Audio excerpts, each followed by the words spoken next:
Hebrews, Hebrews, Hebrews. This is Prophets of Awakening. This is our Sunday Advanced Bible Study, the 21st of June 2026. Okay, my main topic will be I'll be dealing with Israel's plan to strike Turkey and the Greater Israel Project. Okay, and how that's tied to demon. Okay, the Black Israelites that's over in Israel. Okay, um, you can go to our YouTube channel, The Prophets of Awakening, check out our videos. We have over 1,000 or so videos that you can look at, examine, get the meat out. These videos will lead you to the truth of the Holy Scriptures. And if you like what you're hearing and receiving, I'm asking you to like, share, and subscribe to the channel. It'd be greatly appreciated. Okay. And for those who want to support this channel, we have our Cash App at the bottom of the screen. That too would be greatly appreciated. And like I said before, I want to give a shout out to the people that have supported the channel and to help me move along. Okay. This is a non-Messianic channel. We deal with the Tanak and the Torah. Tanak being the Old Testament, so-called Book of Remembrance, from Genesis to Malachi, and the Torah is the first 5 books of the Old Testament that was given to Moses by our Savior and our Redeemer and our Deliverer, the Lord of Hosts. Okay, this channel was created to aid and assist our Hebrews who are waking up to their true identity in these last days, and also understanding who their Savior and their Redeemer truly is. Shalom and welcome to the channel, and welcome to our Sunday Advanced Bible Study. Okay, we're going to do our normal, which is a moment of silence. We got a prayer, Psalms, then we have some current events, and some need to know information.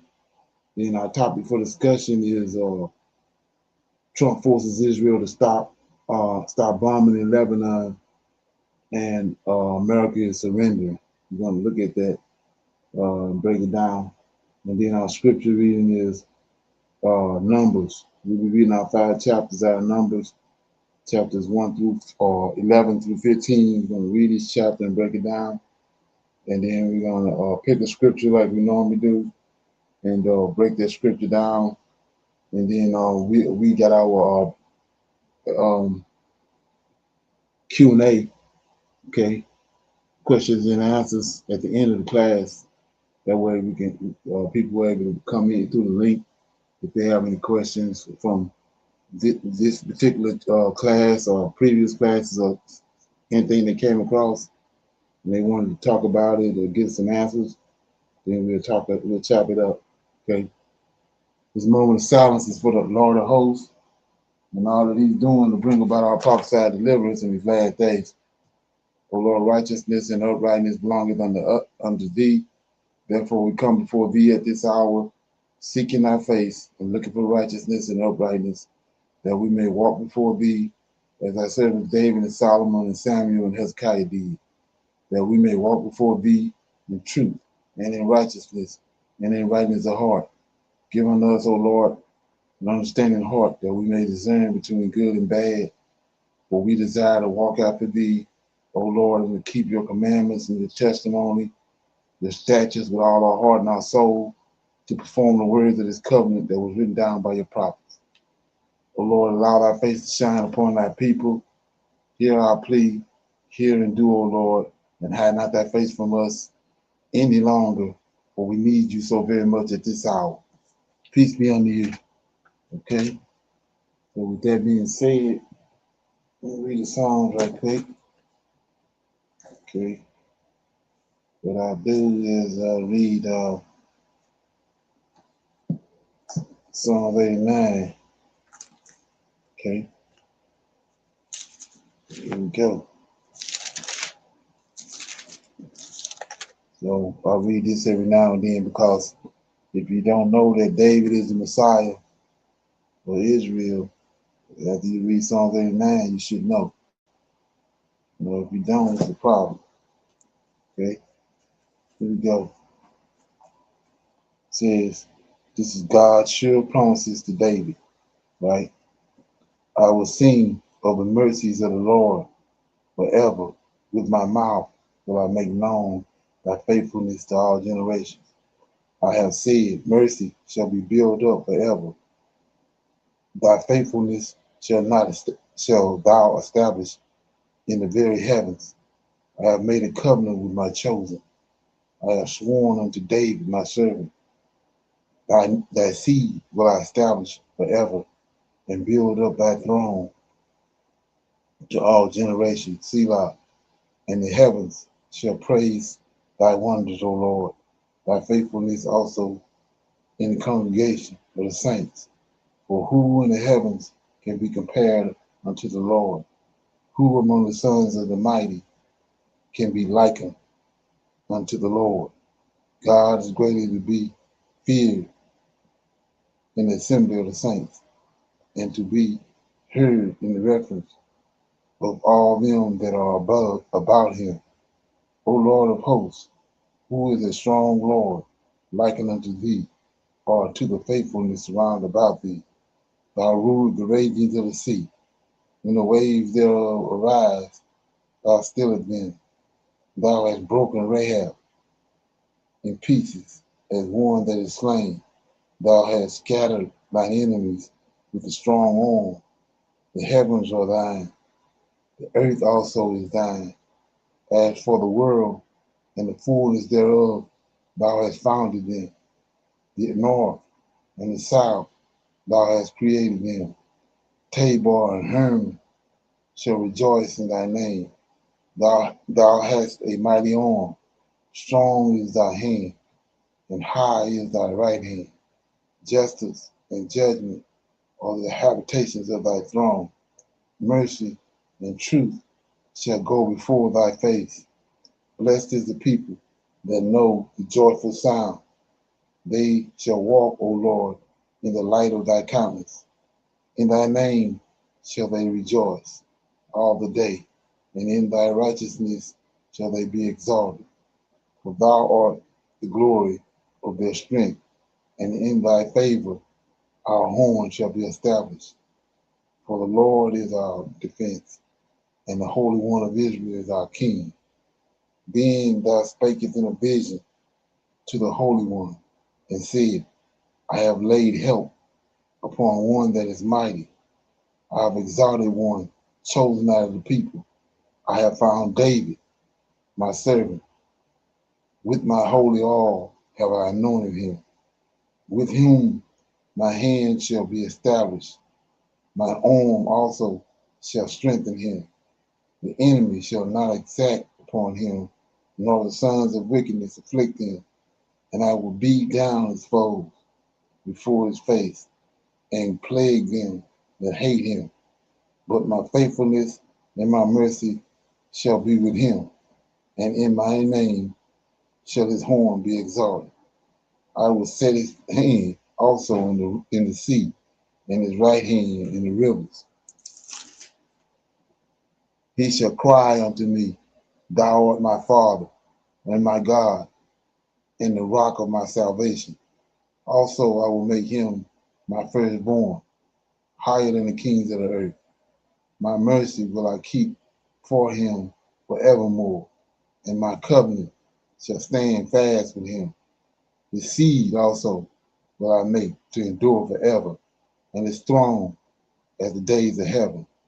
If his children forsake my law and walk not in my judgments, if they break my statutes, and then will I visit their transgressions with the rod, and their iniquity with stripes. Nevertheless, my loving kindness will I not utterly take from him, nor suffer my faithfulness to fail. My covenant will I not break, nor alter the thing that is gone out of my lips.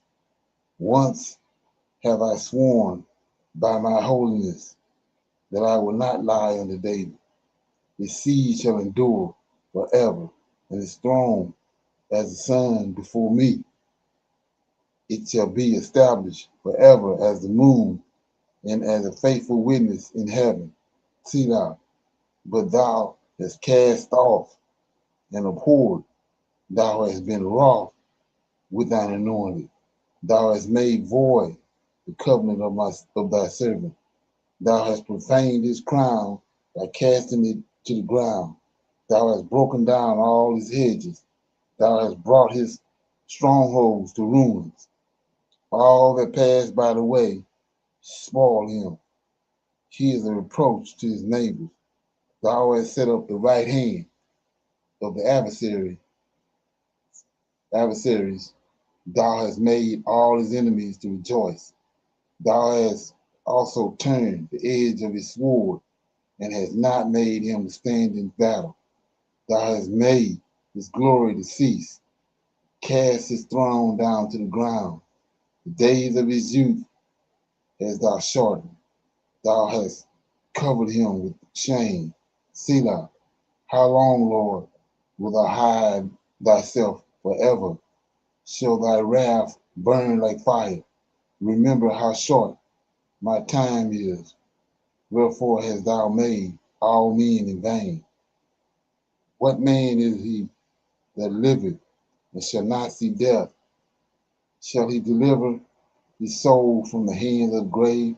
Selah, Lord, where are thy former loving kindnesses, which thou sware unto David in thy youth?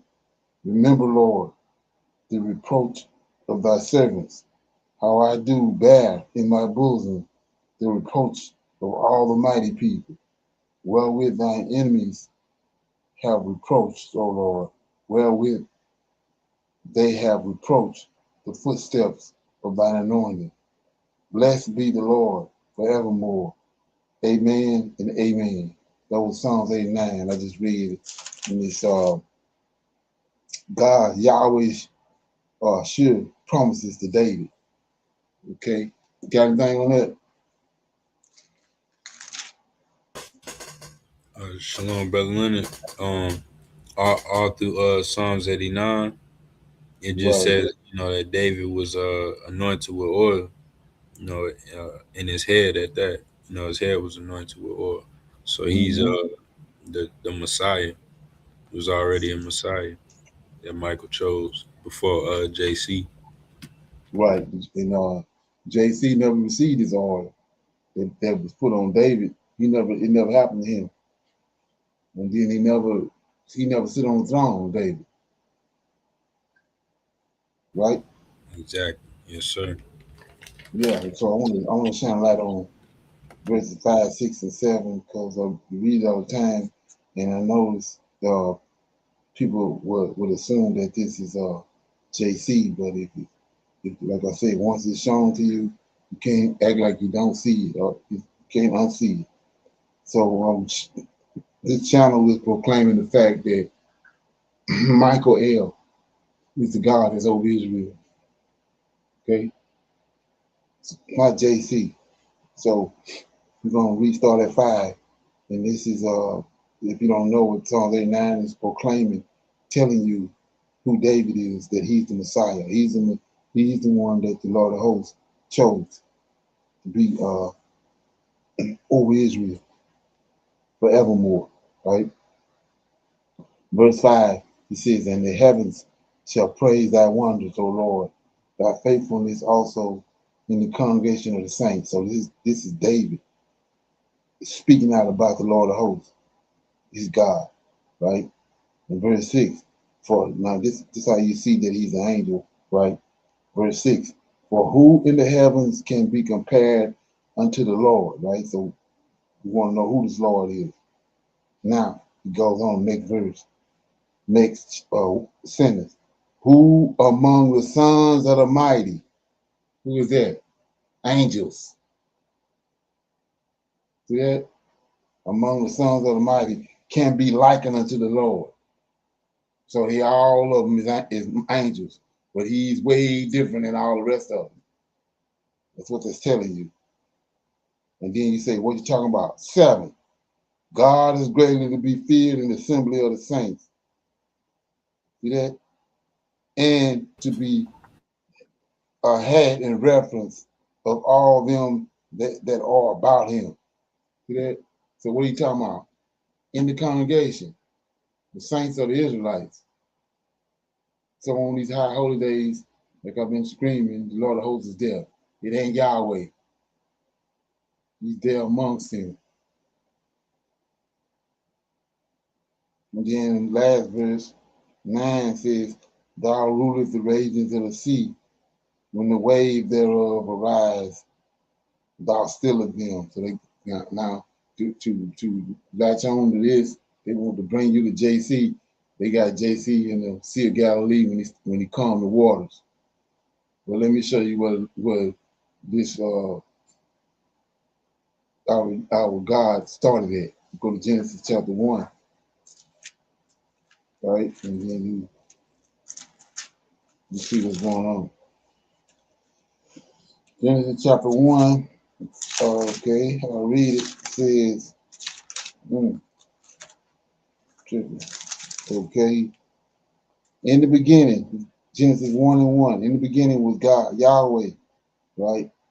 In the beginning, Yahweh created the heavens and the earth. In verse 2, and the earth was without form and void, darkness was upon the face of the deep, face of the waters, right? And the Spirit of God, the angel of God, moved upon the face of the waters. So this who's controlling the waters and the seas right here. Yahweh in verse 1, and then second in charge, his right hand man, and the earth was without form and void, darkness was upon the face of the deep, and the Spirit of God, the angel of God, moved upon the face of the waters. And go back to what I just read, 89 and 9. Thou rulest the ragings of the sea, when the waves thereof arise, thou stillest them. Amen. That's right there in Genesis chapter 2. He's the one that's dealing with the water. He's the one that's on the water. He's the one dealing with the ragings of the sea. Okay? And coming. Okay? So with that being said, we go to our current events, and we'll play them, and then we'll close. We'll talk about it. So I chose this video to just come back to backdoor the video we talked about a couple of days ago about the trifecta, about what's happening with the current water system that's in the Atlantic Ocean. You know, the current that's there, say that it's weakening, and it's because of the El Nino, but specifically because of the glaciers that's melting and putting this cold water in there. And this current, this AMOC is warm water, and by all this cold water being uh, introduced into the system, it's weakening the this thousands of year old current. So let's check it out. From underneath. This is the Thwaites Glacier, sometimes called the Doomsday Glacier. And this glacier alone holds enough ice to raise global sea levels by over 0.5 meter. And if it destabilizes, it could trigger a wider collapse of the West Antarctic ice sheet, raising sea levels by up to 5 meters. Scientists believe that we may be approaching what's called a tipping point, which could completely redraw the world's coastlines. That's not a distant, abstract threat. It's happening now, and it could put cities such as Calcutta, such as New York, such as Edinburgh, where I am now, at real risk of severe flooding and could displace millions of people. So what do we know about this glacier? Well, researchers have been studying it in a lot. So let me cut that. Let me compliment on that. So we know if you're doing the research, that whole area of the Mediterranean Sea and all the coastline, when you understand who the Gentiles are, they were all around that. They were all around that. The megalithic cities. Those were where giants was at. All around that coastline of the Mediterranean Sea was cities. Well, it got flooded. Those megalithic cities are still there, but they're under the water. And we know that the most Lord of hosts got a problem with cities. Well, sin is increased there. So we're looking at the same cycle. We're getting ready to reoccur. We play that back again. So we can See that? Check it out. We on one thing, Most High on something else. Here we go. It's happening now, and it could put cities such as Calcutta, such as New York, such as Edinburgh, where I am now, under the at water. Real risk of severe flooding, and could displace millions of people. So what do we know about this glacier? Well, researchers have been studying it in a lot of different ways. So if those cities around the Mediterranean submerged under the water, that means at one time the bunch of people got displaced back then. We just don't know the story. They've been coring, taking samples right the way through it. They've been sending autonomous robots underneath it, and they've been measuring it from satellites. And what they've discovered is more than a little worrying, because this glacier isn't collapsing from above, it's collapsing from below. We've been speaking directly to some of the scientists involved in an international effort to better understand what's happening with Thwaites, what the risks involved are, and why it's potentially much more devastating and worrying than we previously thought. Thwaites has really come to everyone's conscience as being so important, and we can see how rapidly it's changing. We can see from satellite observations that this area of Antarctica is losing mass most rapidly. The impacts of this glacier and the changes that are happening affect all of us all over the world. Sea level rise, of which Thwaites is one of the biggest contributors and will be in the future, is a now problem. We need more information, we need more observations, and we need to keep the focus on Thwaites because the threat is imminent. The question is no longer, is this going to retreat? It's how fast and whether we can do anything to prevent this. Okay.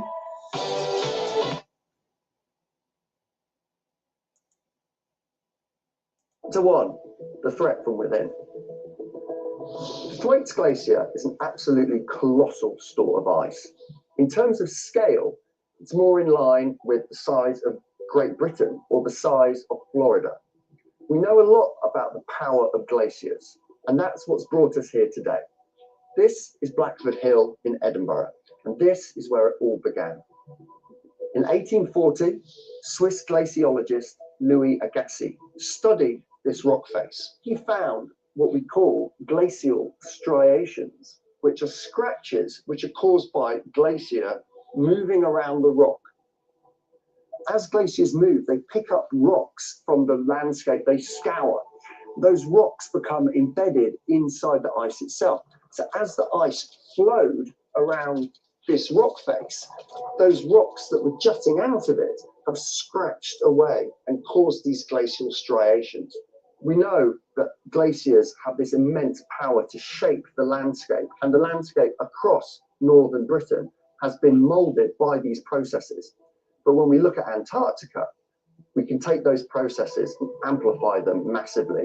The whole continent is one giant ice sheet, moving, flowing around, scouring the rock underneath it. So imagine that power of ice that shaped the British landscape. Amplify that over the entire continent of Antarctica. That's what we're going to be looking at today. The glacier itself is larger than a lot of countries, and we've been measuring it by satellite since the year 2000. Since then, it's contributed 100 billion tons of ice to the global ocean. At the glacier, there's the issue of the weather, but once you're standing on the ice, it's this vast expanse of white, and when you're finally there and have the chance to collect observations and make sense of the science that you've been studying for years, it's one of the most amazing feelings. Chapter 2, the ocean is sneaking in. But unfortunately, we didn't have the budget to send me to Antarctica, but we are in the next best thing. This is the ice storage facility at Edinburgh Ice Company. We've got these giant blocks of ice, each weighing 25 kilos.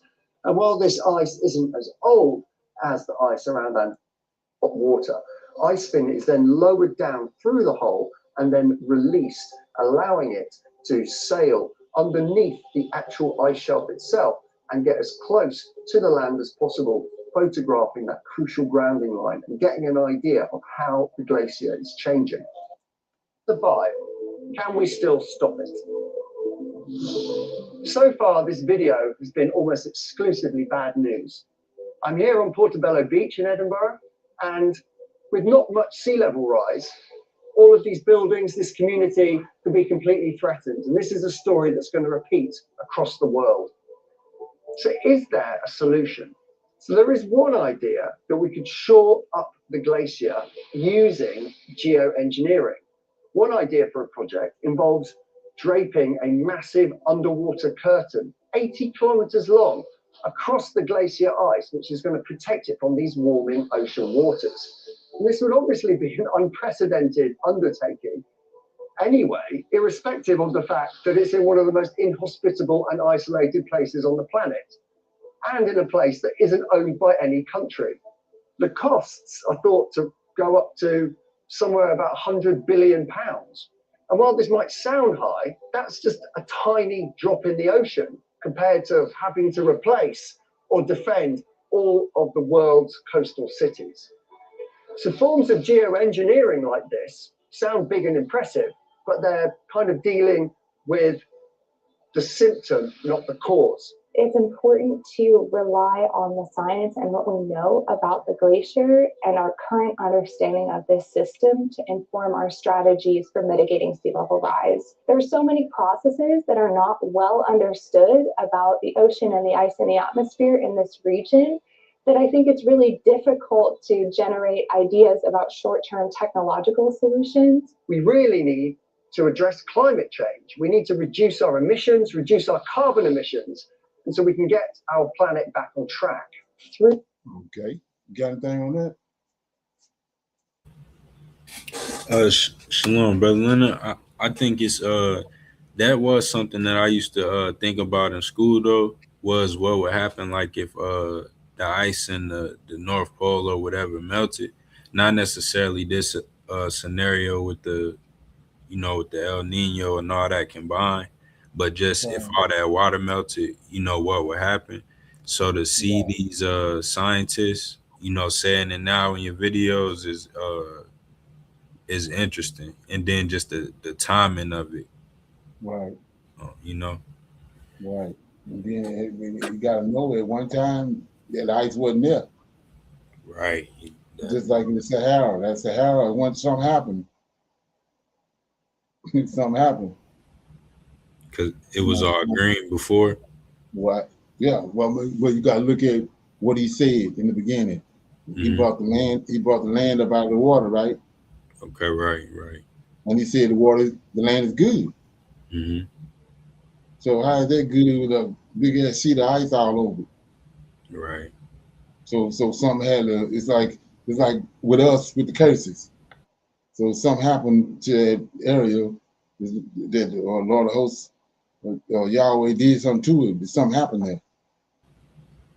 Right. Like and both in Sahara and here. Okay.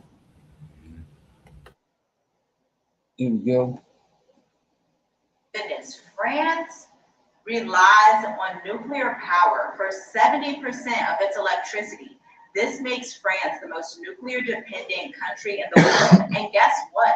They use uranium to power it. But what happens when the uranium they use in France is actually stolen from Niger? And Niger kicked them out in 2023 and said they have to pay appropriate market rates for the uranium. Let's break it down in this video because not only is America collapsing, but it looks like France kind of is too. Now, we are in the wonderful month of July. Down here in southeastern Africa, it's actually pretty cold. But over in France, apparently it was so hot that they were facing power grid failures. You know the failures that they used to say were only reserved for sub-Saharan Africa? Oh my goodness. France is experiencing electricity outages. You know that in the United States, Texas has just had a basically record-breaking flood. Look. Tired of your cracked, ugly...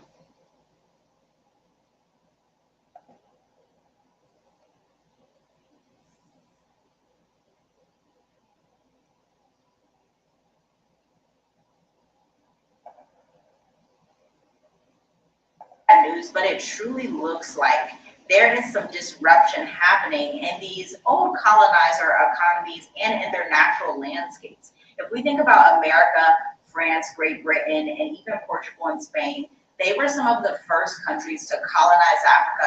And to be quite honest with you, if you are not aware, they also colonized Asia, Australia, basically the entire world. But these economies are shifting big time. And France, they are just the most recent one that is getting the brunt of everything that's happening. Now, understand, this deeper crisis has everything to do with the uranium supply that used to come from Niger, plus a rising anti-French alliance in the Sahel with Burkina Faso and Mali, drawing in both Russia and China. Let's continue to unpack what this means from a geopolitical, economic, and post-colonial standpoint.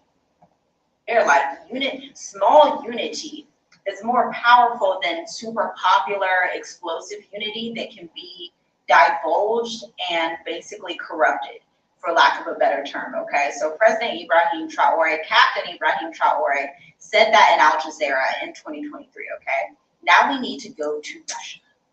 Russia has a growing role in the Sahel region. And if you watch the video I did yesterday, which you should definitely check that out, like, I don't know why you wouldn't watch it. Like, if you're here watching this, you should definitely watch that after, because we were talking about how American President Donald Trump is hosting 5 West African nations: Liberia, Senegal, Gabon, Mauritania,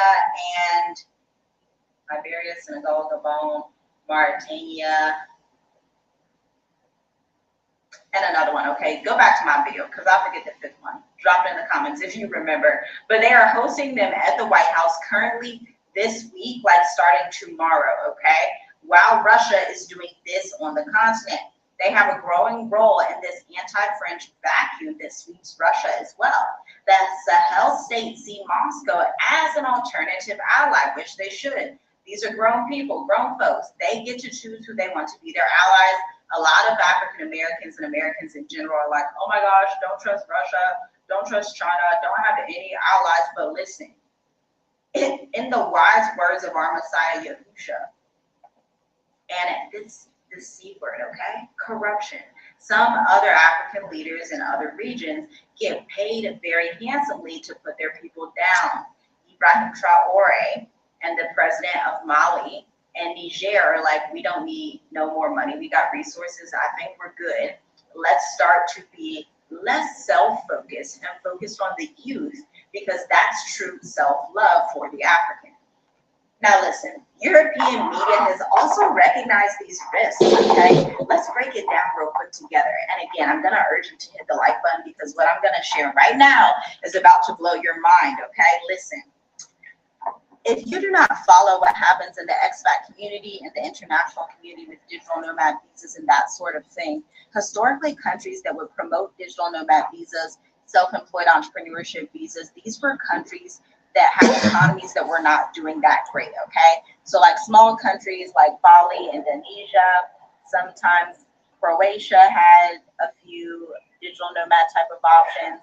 Obviously Mauritius, Seychelles, Namibia, who else had options like that? It was mostly like Asian countries at first. When we talk about the historical standpoint of digital nomad visas that started to erupt in like the 2020, 2022 era. But listen, y'all, France and Italy have launched digital nomad visas to promote their economy. 1, we know that these European nations have dying populations. 2, they are having grid failures. 3, they do not have skilled people in their economies anymore. And Italy just put out something and said in the next 5 years, which is going to be 2030, they are welcoming 500,000, yes, 500,000 non-EU, and the EU is comprised of a bunch of nations in Europe, non-EU immigrants to come and work for their worker shortage.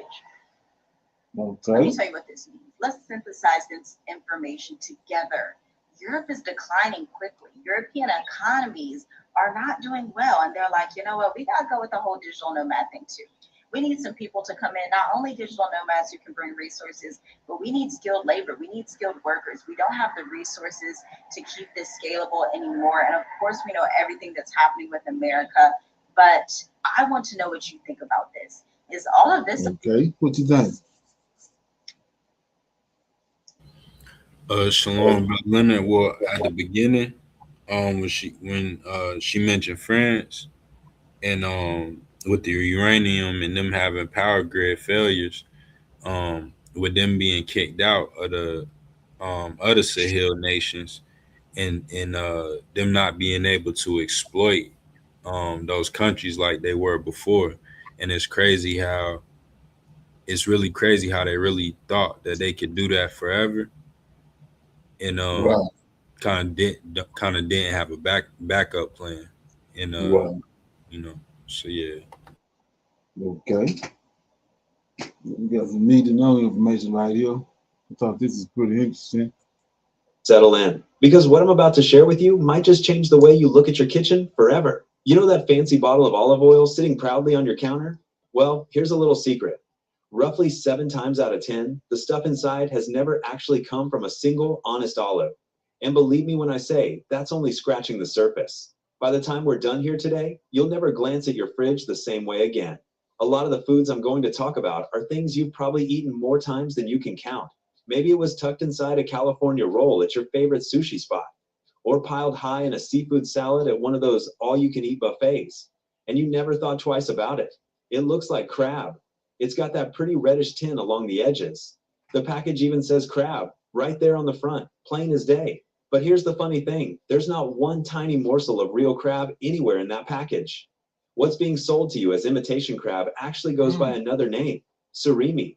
It's a paste made by grinding up white fish until it's smooth and uniform. More often than not, the fish in question is Alaskan pollock, which gets blended together with starch, a bit of sugar, and some artificial crab flavoring to round it all out. The poor fish goes through such an intense processing journey that it waves goodbye to most of those wonderful omega-3 benefits it started with. And that cheerful red stripe running along the side? Yeah, that's not from nature either. It's just dye, usually carmine, or a little paprika extract added in to make the whole thing look like it came straight from a crab shell. Get this. Folks here in America gobble up more than 2 billion pounds of this stuff every single year. And the sodium? Oh boy.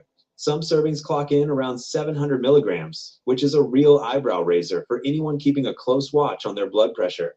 And honestly, if that surprises you, just hang tight. Fake seafood is only where the rabbit hole begins. Let me tell you about something else hiding in plain sight, that bottle of syrup in your pantry. Chances are there's not a single drop of genuine maple in the whole thing. What you're happily pouring over your fluffy pancakes is really just corn syrup, wearing a costume gussied up with a touch of caramel coloring and a splash of artificial maple flavor. And just like that, breakfast is served. But here comes the kicker. Real, honest-to-goodness maple syrup runs you about $1 an ounce, while the imposter version costs closer to a dime for the same amount. So you can see exactly why so many companies decided to take the shortcut and whip up the knockoff. That natural flavor you spot on the label? A lot of the time, it's just fenugreek seeds, a little spice that happens to taste a whole lot like maple, but at a teeny tiny sliver of the price. Here's a fun way to think about it. The state of Vermont produces somewhere around 2 million gallons of the real deal each year. Meanwhile, Americans as a whole pour more than 300 million gallons of syrup onto their breakfast annually. That math just doesn't line up, does it? And speaking of things that don't add up, wait until you hear what's really going on with those cheese singles in your fridge. Let's chat about those little orange squares, each one wrapped up individually like a tiny present. Here's something wild. The FDA actually won't let companies call them cheese outright. Go ahead, flip the package over and take a peek. You'll usually see something like cheese product or processed cheese food printed there instead. Why the weird wording? Because each slice is only somewhere around 51% actual cheese. The rest is a whole mishmash of emulsifiers, milk proteins, and vegetable oils, all blended together into that perfectly smooth little rectangle. Believe it or not, this invention dates all the way back to 1916, when a fellow named James Kraft dreamed it up. And he didn't create it to be delicious. He created it to survive long shipping journeys during World War I. Well, mission accomplished, I suppose. Each one of those slices carries roughly 250 milligrams of sodium. So if you stack 3 of them on a sandwich, you've already munched through a hefty chunk of your daily limit before lunchtime even rolls around. Real cheese, on the other hand, gets to age gracefully and build up real character over time. These processed singles, though, they can happily sit on a shelf for 6 whole months without changing one bit, mostly because all that processing wiped out anything living inside. And if you thought cheese was the only dairy doppelganger lurking in your kitchen, oh, just you wait. Cool Whip lives in roughly 90% of American refrigerators, but here's the catch you might not expect. There's not one single drop of real cream in the whole tub. Go ahead and spin that container around to read the ingredients. Water, hydrogenated vegetable oil, high fructose corn syrup. In plain terms, you're basically enjoying sweetened Crisco with a whole lot of air whipped into it. And here's a real shocker. The original recipe contained absolutely zero dairy, all the way up until 2010. That's right, none whatsoever. After decades of folks grumbling about it, they finally tossed in a smidge of skim milk. How very generous of them. It can contain up to 1% coumarin, while Ceylon cinnamon carries only about 0.004%. That's a whopping 250-fold difference. For seniors sprinkling cinnamon every day in hopes of helping out with blood sugar, this is no small detail. You could be unknowingly blowing right past the safe limits. And to make matters even trickier, supermarket labels almost never tell you which type you're actually buying. And if you think that's bad, fake cinnamon is honestly just the tip of the iceberg when it comes to food trickery. Here's a real shocker about white tuna at sushi restaurants. Most of it isn't even tuna at all. DNA testing has uncovered something pretty wild. Roughly 74% of fish sold as white tuna is actually escolar, a completely different species altogether. And escolar comes with an unpleasant little surprise. It contains indigestible wax esters that your body simply cannot process. The result? Well, let's just say you'll want to stay within sprinting distance of a bathroom. The side effects are so notorious that sushi chefs even have a rather crude nickname for the fish, which I'll let you imagine on your own. Japan banned its sale outright. Italy did the very same. Yet some American restaurants still happily serve it up as white tuna. Real albacore costs more, so the profit motive is pretty obvious. Seniors and anyone with a sensitive stomach face the biggest risk when they unknowingly order this fish. But honestly, mislabeled fish is nothing compared to what's going on with truffle oil. That gourmet drizzle you splash over your pasta to feel fancy? Total fraud, I'm afraid. Almost every truffle oil on the market contains exactly 0 real truffles. None at all. The flavor comes from a synthetic compound called 2,4-dithiopentane, a chemical that scientists... So all this at Walmart, I think it's 30 fake foods. So what you think about that?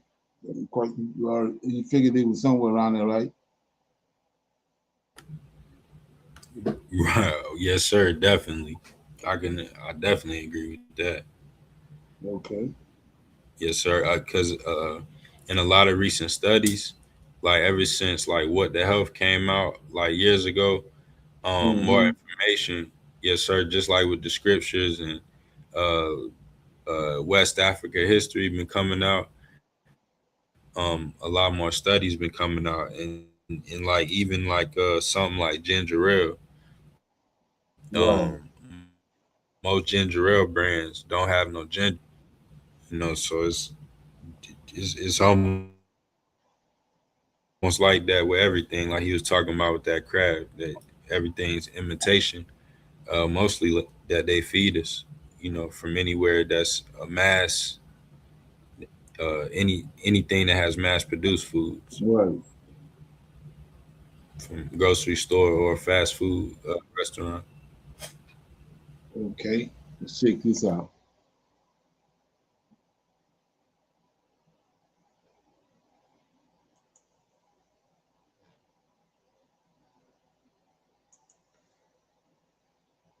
Is really rather remarkable, Professor Mearsheimer, about unconditional surrender. Chris, cut number 14.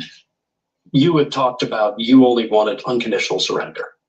And well, the MOU doesn't look like unconditional surrender. Well, but really probably is unconditional surrender. Yes. I think so.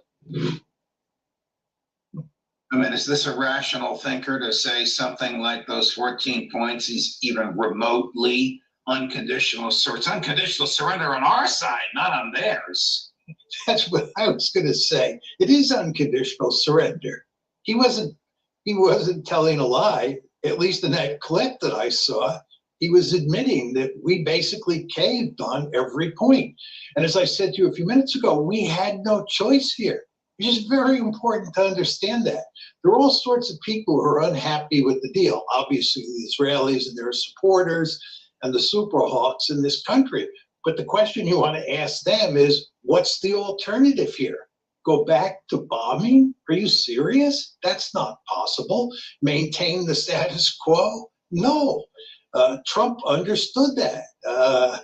He understood that if he didn't shut this down immediately, we would face an economic catastrophe. Those are his words. The last American president to sign a major geopolitical agreement, you know where I'm going, in the Palace of Versailles, was Woodrow Wilson, ending World War I. One of the most catastrophic agreements in modern history because it brought us to World War II and all the horrible things that spawned. And yet Trump thinks he signed a document that indicates the other side caved to him. Isn't this essentially what the Iranians sought back in April, Professor Mearsheimer? Yes, I think the Iranians have gotten everything that they wanted. It's really quite remarkable. But President Trump, again, had no choice. You want to remember, with regard to Woodrow Wilson and what happened at Versailles, we won World War I. We were on the winning side. It was us, the British, and the French who came out the victors, and it was the Germans who were defeated. This is a fundamentally different situation. The United States entered a war thinking that it was going to win a spectacular victory, and instead it was a spectacular defeat. And President Trump just came to recognize that. I mean, I give him credit for recognizing where we are at and doing everything he can now to get out of it. And you have this really amazing situation where the administration, here we're talking mainly about Trump and Vice President Vance, are really lowering the boom on the Israelis. They're playing hardball with the Israelis in ways that I never imagined would be possible, at least in my lifetime. But that just tells you how dangerous the economic situation is. The mere fact that we're putting such enormous pressure on the Israelis. And of course, the Israelis don't have the good sense to understand that at this point, Trump has no choice. And their best strategy is not to push back against Trump, but to go along with Trump and do everything they can to minimize the damage. The relationship with Netanyahu's, it's good, but we have to keep him a little bit sane. Are you going to be able to control Israel from attacking Lebanon? Yeah, I will be. I mean, I want they have a lot of respect for me, and they do as I say. And they do as I say. Right now, they're bombing Lebanon, and Ben-Gvir says we can't stop.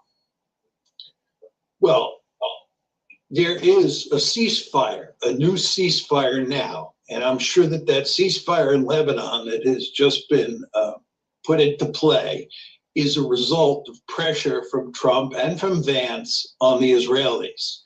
Trump is playing hardball with Israel. He has no choice here. The Iranians have demanded that the war in Lebanon be ended. They will leave.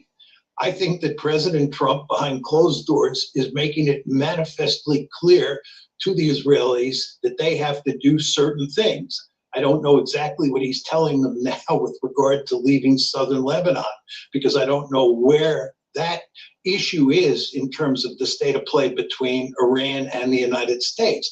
But if he has to force them out of southern Lebanon, he'll force them out of southern Lebanon.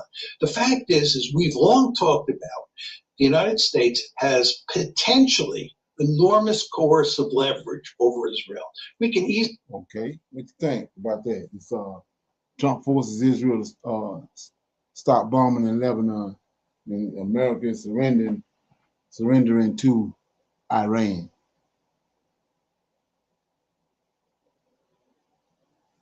Does that make any sense? Right, yeah, that's interesting. Oh yeah, exactly. Like I was talking earlier, this ain't nothing but smoke and mirrors. So let's go. I want to check this out. This is what I want to talk about. This is my topic for discussion. Like 2 videos to this.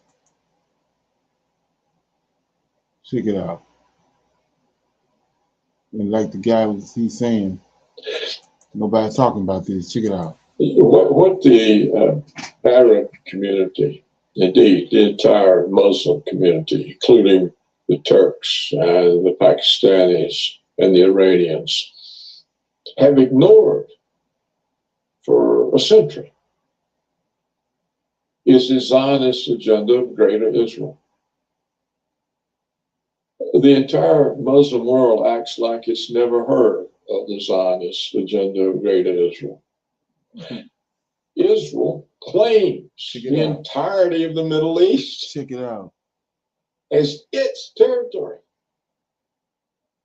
Originally, the claim was limited. Israel existed from the Nile to the Euphrates. That is, the eastern part of Egypt and the western part of Iraq. So that meant Syria, Lebanon, Jordan, parts of Iraq, and parts of Egypt. But in the last year, two of the Israeli ministers have modified the definition of Greater Israel. It now extends from the Nile to Pakistan. And last February, just a few months ago, the former Israeli Prime Minister Bennett, also an avowed Zionist, was in the United States to speak to the annual meeting of the American Jewish organizations, that is, the Israel Lobby.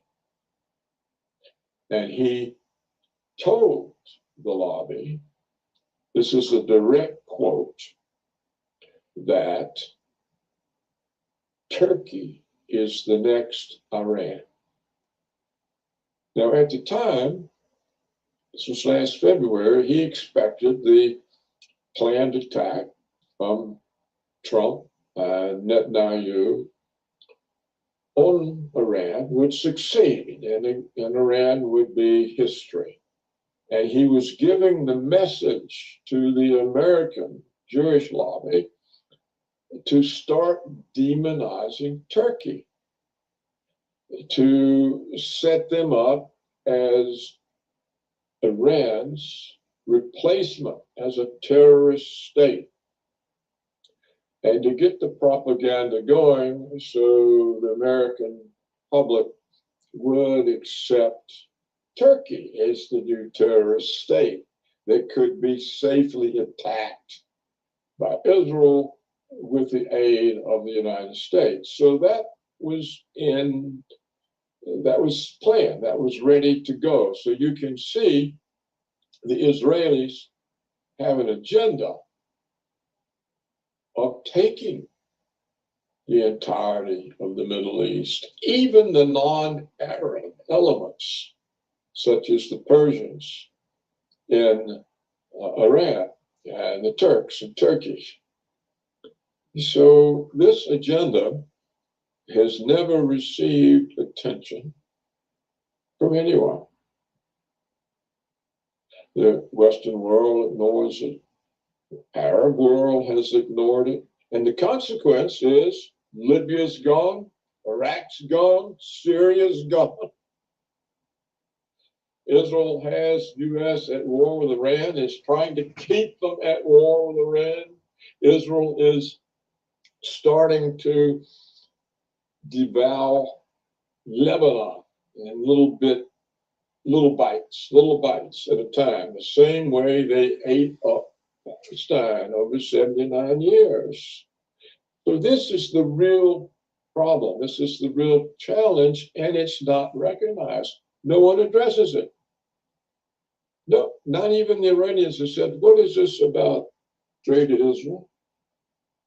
Do you mean you own all this territory where there are all of these independent countries? How can you make this claim? Nobody's asked them that. No one in the U.S. Congress has ever asked, hey, what is this claim that Israel owns the entirety of the Middle East? Maybe it's because the claim seems so absurd that no one can take it seriously, but the Zionists do. The Israelis take it seriously. And therefore, they have an agenda that no one else has an agenda. So this gives them the upper hand. And this upper hand is greatly strengthened by the power they exercise over the United States. Mona, with their hypersonic missiles, they would attack Damona with their hypersonic missiles, and the nuclear explosion or the release of the nuclear fumes, whatever they're called, it would wipe Israel out. It wouldn't be there. So, but they don't do it. And so Israel has a strength that seems to be based into 79 years of getting away with everything, including the theft of Palestine. If you look at the map in 1947, Israel is a tiny little speck on the territory of Palestine. You look at it today, and Palestine's a tiny little speck on the map of Israel. So a country that has that kind of success has confidence. And the Israelis have massive confidence in their agenda, particularly as they have proclaimed it openly, decade after decade, holding up maps of greater Israel for the Arabs to see, and they don't see it. Okay, what you think? You mentioned Dimona, and then he said, Right. It's Okay. crazy. Go ahead. No. What was the rest of that, Brother Leonard? You said Dimona? You know what Dimona is, right? Right. Aren't those the Hebrews? They are over there? Yeah, right. Okay. But they got a nuke. But they allowed them to have land, but they gave them land that was contaminated near a nuclear facility. That nuclear facility is Dimona. That's why they call them Dimona. Oh wow. Okay. Okay, so yeah, that's crazy. And then, to me, that's like being at the wrong place at the wrong time. Yeah, but you notice how he said ever since day one they've been talking about this expansion, and they doing it, but everybody try to act like they don't see what they're doing. You know what I'm saying? It's crazy. Right. Well, yeah. Mm-hmm. So let me play this here. What I've been saying about how. Let's play it right quick. Lost my train of thought. Oh yeah, they paint this picture, smoke and mirrors. What we're dealing with is a movie. They putting in front of us that when we go back and look at our history, that's in the Tanak, we saw that every time Israel got into a pickle, the Lord of hosts came and he delivered them. They doing the same thing. They trying to prove to the world. They setting up, going back looking at our scenarios. What happened was they setting this scenario up. And like I said, if it go down, it's gonna be a wash for the temple, because everybody gonna swear up and down Yahweh just moved, and they gonna sanction everything these people do, right? So all this stress that you see going on, and all the news all the news about Israel being pressed in the corner, it's all a setup. Check this out.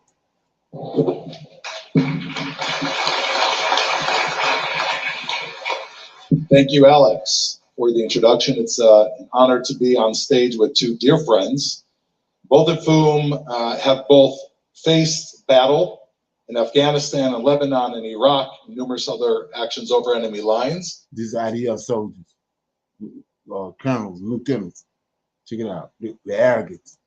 And have faced battle in front of the television and have done an incredible service to the Jewish people and to the state of Israel, unlike many others. And I think both of you truly deserve an incredible round of applause.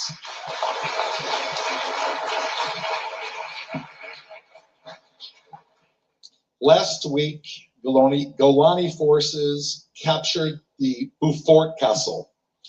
And when you look at the castle, it's this beautiful castle, and underneath the ground, as Israel's ambassador to the U.S. showed today, they captured an entire layer of a Hezbollah hideout, which was built not to attack Israel and create an October 7th, but to create 10 October 7ths, laden with weapons and with missiles, with battle plans, maps of all Israeli communities. So most people look at this and they say, 240 miles away? No. 24 miles away? No. How far, Jonathan? Well, 8 kilometers. Okay, translate that into miles, times 6. 4.5. 4.5 miles away. That's how far. Despite this threat, despite the fact that Hezbollah has been targeting Israeli troops, unfortunately, Israel Gans, the head of the Benjamin Council, just left to lay to rest one of the Israeli troops who was killed in his community yesterday. Israel, at the request of the United States, has adhered to the ceasefire multiple times over the past week, and yet Hezbollah has violated the ceasefire. And despite all of this, Israel's been called irresponsible by some of our greatest friends and allies, and Israel's being cast as the aggressor. My first question to the two of you is a question I often get: is it possible for us to win and not be blamed for winning? Check it out. Let's start with you, Colonel Kemp. Before I answer that question, I would just like to take the opportunity to pay tribute to the remarkable men and women of the IDF.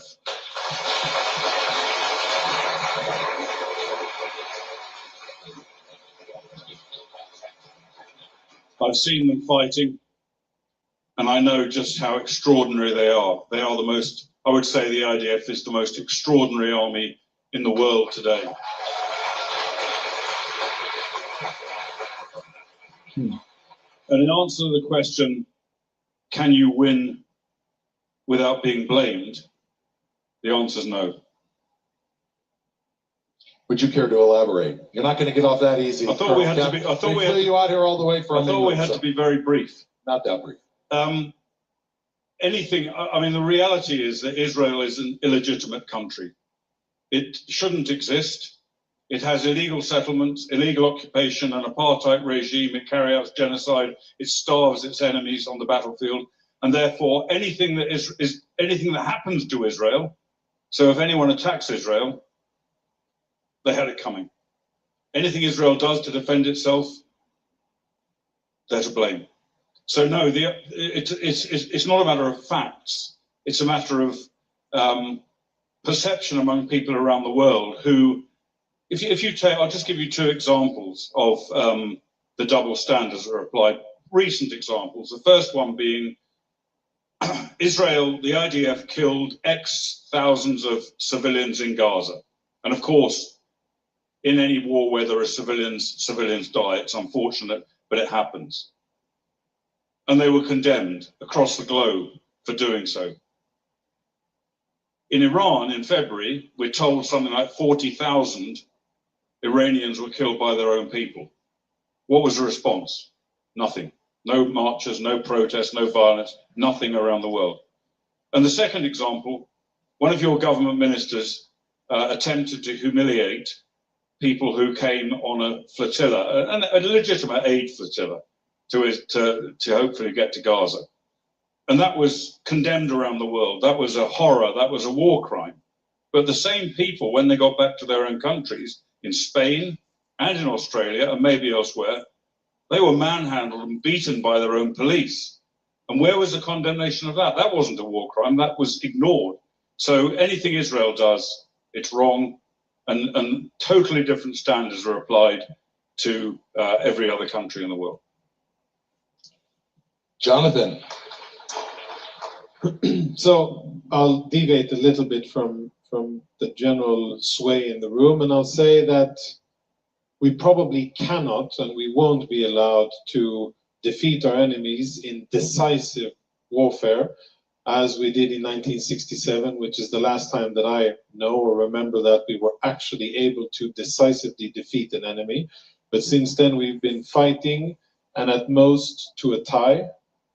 And some of that is our own doing, some of it is external influences and limitations, including where we find ourselves today. But my issue is that I don't think that we're really trying nearly hard enough to actually gain the support to make our case to the world and to give the tens or hundreds of millions of people around the world who know what Colonel Kemp says, who know what you say, who know what we all know in this room, that Israel is fighting a very legitimate battle, very legitimate war of existence against the forces of evil. But many people around the world who want to support Israel are left without real information and ammunition to stand up and help Israel and to be on our side, whether it's legislators, lay people, or just ordinary citizens. And I think that Israel must, and this is government, ministers, Minister of Foreign Affairs, the IDF. You and I both know that for the last 15, 20 days, the IDF hasn't done any interviews in English. Why? Because they are waiting for guidance from the political echelon. All this time, the media domain is dominated by the other side. And just like in battle, if you leave a vacuum for your enemy, he will populate it. If you aren't out there fighting, if you're not out there leading, framing the events, leading with the narrative, and in our language, bringing journalists in, giving them information, showing them what's happening, and fighting as we need to be doing in media, then we cannot be expected to be allowed to win. His deputy. What are your thoughts? Perception or reality? I think it's very much a perception, not a reality. And we've heard from earlier panelists and also from Ambassador Huckabee, we've heard a bit more about the reality of the relationship between Israel and the United States. But having said that, I think America is very important to Israel, probably the most important country to Israel. But Israel has many other allies and friends around the world, and I would say particularly here and increasingly in the Middle East. We know about the Abraham Accords. There's every likelihood, in my opinion, the Abraham Accords will develop further and give Israel more friends. And Israel's friends and enemies in the Middle East have seen the extraordinary way in which Israel has fought this Seventh Front War with great effectiveness under terrible, in many ways, terrible odds, to be a light unto nations. And Israel is being that light in defense of its own country. And I think most particularly, not just in military technology, but in the way in which those extraordinary men and women of the IDF have shown the world how to fight. And many countries in Western Europe, which are going to face this violence, will be looking to Israel to see how they're going to fight. So the narrative is one thing, but action, I think, is even more important.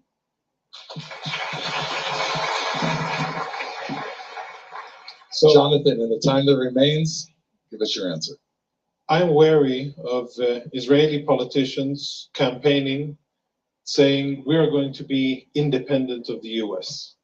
I humbly think that is a reckless thing to say, because I don't think that Israel can defend itself using Israel-made platforms. We don't make F-35s, we don't make any of the Fs, and for over many years we have been limited from having a totally independent military industry. And if we're honest, the Israeli economy and our ability to produce heavy goods, like the ones that you'd need in military affairs, just isn't there. To the US, by fighting on its side and by being the best marketer of American weapon systems that has ever existed. We fight with American weapon systems and we defeat all of the enemies that the US has. And if I'm an American weapons developer, I don't have to work too hard to say how good the F-35 is in taking down Russian-made air defense systems. I just say, look at Iran. And if I'm a Russian salesman for the S-300 or the S-400, I have a serious problem.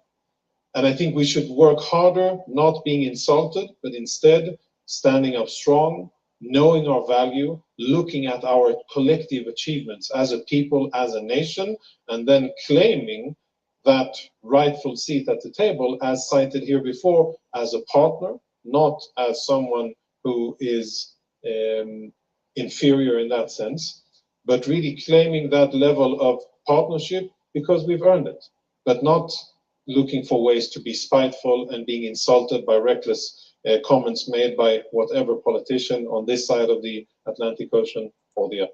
Okay. What do you think? So the title of this video was, "Is Israel is about to teach the entire world a lesson?" Let that from out.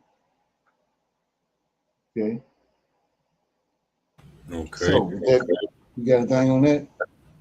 So Brother Leonard, so are they gearing up to they saying they're gearing up to retaliate against Iran, I guess? Right, yeah, exactly.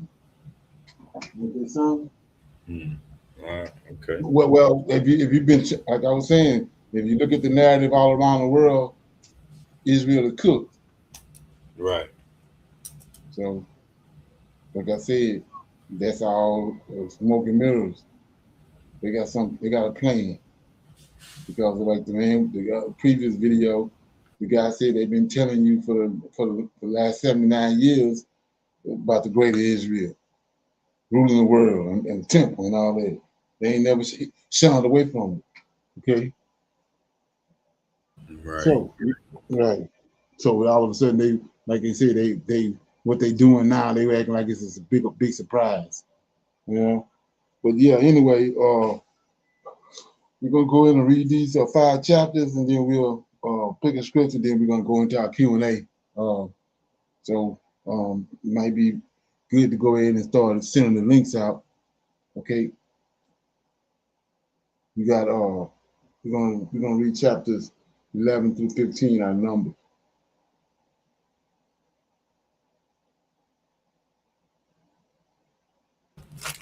Numbers 11 through 15. Okay, yes, sir. And it says, all right, the people complain, and when the people complained, it displeased the Lord, and the Lord heard it, and his anger was kindled, and the fire of the Lord burnt among them and consumed them that were in the uttermost parts of the camp. And the people cried unto Moses, and when Moses prayed unto the Lord, the fire was quenched, and he called the name of the place Taberah, because the fire of the Lord burnt among them, and the mixed multitude that was among them fell a lusting, and the children of Israel wept again and said, "Who shall give us flesh to eat?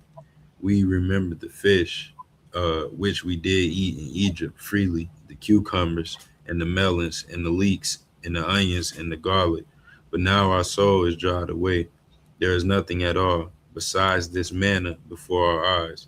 And the manna was as coriander seed, and the color thereof as the color of bdellium. And the people went about and gathered it, and ground it in mills, and beat it in a mortar, and baked it in pans, and made cakes of it. And the taste of it was the taste of fresh oil. And when the dew fell upon the camp in the night, the manna fell upon it. Then Moses heard the people weep throughout their families, every man in the door of his tent, and the anger of the Lord was kindled greatly. Moses also was displeased. And Moses said unto the Lord, "Wherefore hast thou afflicted thy servant? And wherefore have I not found favor in thy sight, that thou layest the burden of all these people upon me? Have I conceived all these people? Have I begotten them, that you should say unto me, carry them in thy bosom, as a nursing father bearest a sucking child, unto the land which thou swearest unto their fathers? Whence should I have food to give unto all this people? For they weep unto me, saying, Give us flesh, that we may eat. I am not able to bear all this people alone, because it is too heavy for me. And if thou deal thus with me, kill me, I pray thee, out of hand, if I found favor in thy sight, and let me not see my wretchedness. And the Lord said unto Moses, Gather unto me 70 men of the elders of Israel, whom thou knowest be the elders of the people, and officers over them, and bring them unto the tabernacle of the congregation, that they may stand there with thee.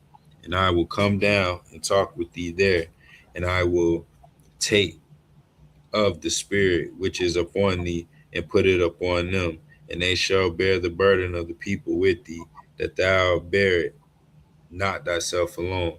And say thou unto the people, Sanctify yourselves against tomorrow, you shall eat flesh, for you have wept in the ears of the Lord, saying, Who shall give us flesh to eat?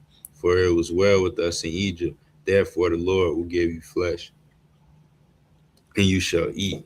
And you shall not eat 1 day, nor 2 days, nor 5 days, neither 10 days, nor 20 days, but even a whole month, until it come out of your nostrils, and it be loathsome unto you, because that ye have despised the Lord which is among you, and have wept before him, saying, Why came we forth out of Egypt? And Moses said, The people among whom I am are 600,000 footmen, and thou hast said, I will give them flesh, that they may eat a whole month. Shall the flocks and the herds be slain for them to suffice them? Or shall all the fish of the sea be gathered together for them to suffice them? And the Lord said unto Moses, Is the Lord's hand waxed short? Thou shalt see now whether my word shall come to pass unto thee or not. And Moses went out and told the people the words of the Lord, and gathered the 70 men of the elders of the people, and set them round about the tabernacle. And the Lord came down in a cloud, and spake unto him, and took of the spirit that was upon him, and gave it unto the 70 elders. And it came to pass that when the spirit rested upon them, they prophesied, and did not cease. But there remained 2 of the men in the camp. The name of one was Eldad, and the name of the other Medad. And the spirit rested upon them, and they were of them that were written, but went not out unto the tabernacle. And they prophesied in the camp. And there ran a young man and told Moses and said, Eldad and Medad do prophesy in the camp. And Joshua the son of Nun, the servant of Moses, one of his young men, answered and said, My Lord Moses, forbid them. And Moses said unto him, Envious thou for my sake? Would God that all the Lord's people were prophets, and that the Lord will put his spirit upon them? And Moses gat him into the camp, he and the elders of Israel. And there went forth a wind from the Lord, and brought quails from the sea, and let them fall by the camp, as it were a day's journey on this side, and as it were a day's journey on the other side, round about the camp, and as it were 2 cubits high upon the face of the earth. And all the people stood up in all that day, and all that night, and all that next day, and they gathered the quails. He that gathered least, he that gathered least gathered 10 homers, and they spread them all abroad themselves around the camp. And while the flesh was yet between their teeth, ere it was chewed, the wrath of the Lord was kindled against the people, and the Lord smote the people with a very great plague. And he called the name of that place Kibroth Hadavah, because they buried the people that lusted. And the people journeyed from Kibroth Hadavah onto Hazeroth, and abode at Hazeroth. And Shalom, that was Numbers chapter 11. Okay. Got anything on that? Just Brother Leonard, this shows me that this Lord right here is the same Lord God from Genesis, because he is exuding the same powers. He brought these quails, right? put these quails on them because they was complaining, and he's raining down manna and things like that. So that's showing the same powers to me as Genesis 1 and 2. Okay. You read 12? Right, yes, sir. And it says, God's anger toward Miriam and Miriam and Aaron spake against Moses because of the Ethiopian woman when whom he had married, for he had married an Ethiopian woman. And they said, hath the Lord indeed spoken only by Moses? Hath he not spoken also by us? And the Lord heard it. Now the man Moses was very meek above all men which were upon the face of the earth. And the Lord spake suddenly unto Moses, and unto Aaron, and unto Miriam, come ye three onto the tabernacle of the congregation. And they three came out. And the Lord came down in the pillar of the cloud and stood in the door of the tabernacle and called Aaron and Miriam. And they both came forth. And he said, hear now my words. If there be a prophet among you, I, the Lord, will make myself known unto him in a vision, and will speak unto him in a dream. My servant Moses it is not so, who is faithful in all my house. With him will I speak mouth to mouth, even apparently, and not in dark speeches. And the similitude of the Lord shall he behold. Wherefore then were you not afraid to speak against my servant Moses? And the anger of the Lord was kindled against them, and he departed, and the cloud departed from off the tabernacle. And behold, Miriam became leprous, white as snow. And Aaron looked upon Miriam, and behold, she was leprous. And Aaron said unto Moses, alas, my Lord, I beseech thee, lay not the sin upon us wherein we have done foolishly, and wherein we have sinned. Let her not be as let her not be as one dead, of whom the flesh is half consumed when he cometh out of his mother's womb. And Moses cried unto the Lord, saying, heal her now, O God, I beseech thee. And the Lord said unto Moses, if her father had but spit in her face, should she not be ashamed 7 days? Let her be shut out from the camp 7 days, and after that let her be received in again. And Miriam was shut out from the camp 7 days, and the people journeyed, not till Miriam was brought in again. And afterward the people removed from Hazeroth and pitched in the wilderness of Paran. And Shalom. That was Numbers chapter 12. Okay. Got any feedback on that? Brother Leonard, where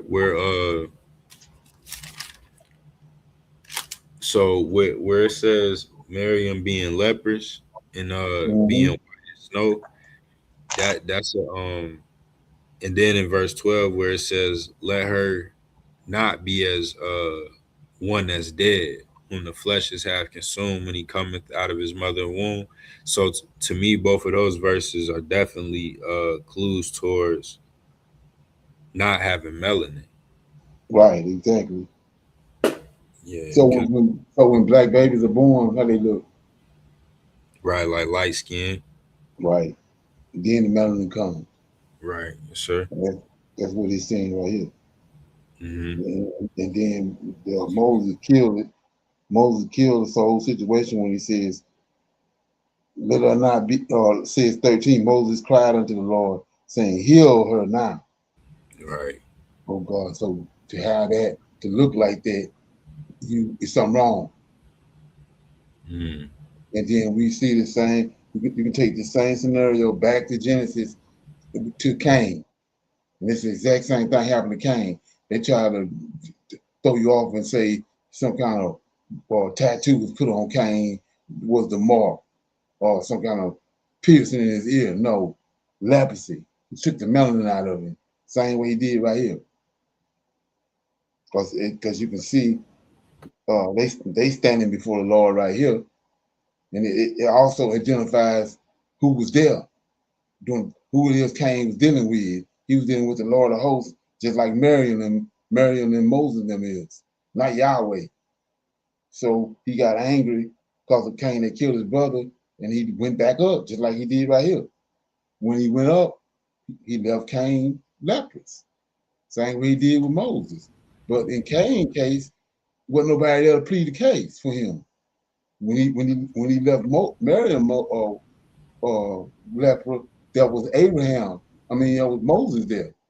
He played the case for her in 12 and 13.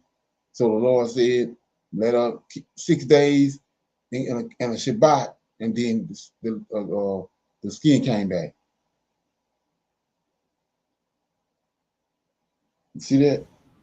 Right, yes, sir. Cain was never healed. Right. Cain goes nobody plead his case. Right. Right. Okay. Okay. So you want to read 13, or you want me to read it? No, I can go. I can go in, and it says, the 12 men chosen as spies, and the Lord spake unto Moses, saying, Send now men that they may search the land of Canaan, which I give unto the children of Israel. Of every tribe of their fathers shall ye send a man, every one a ruler among them.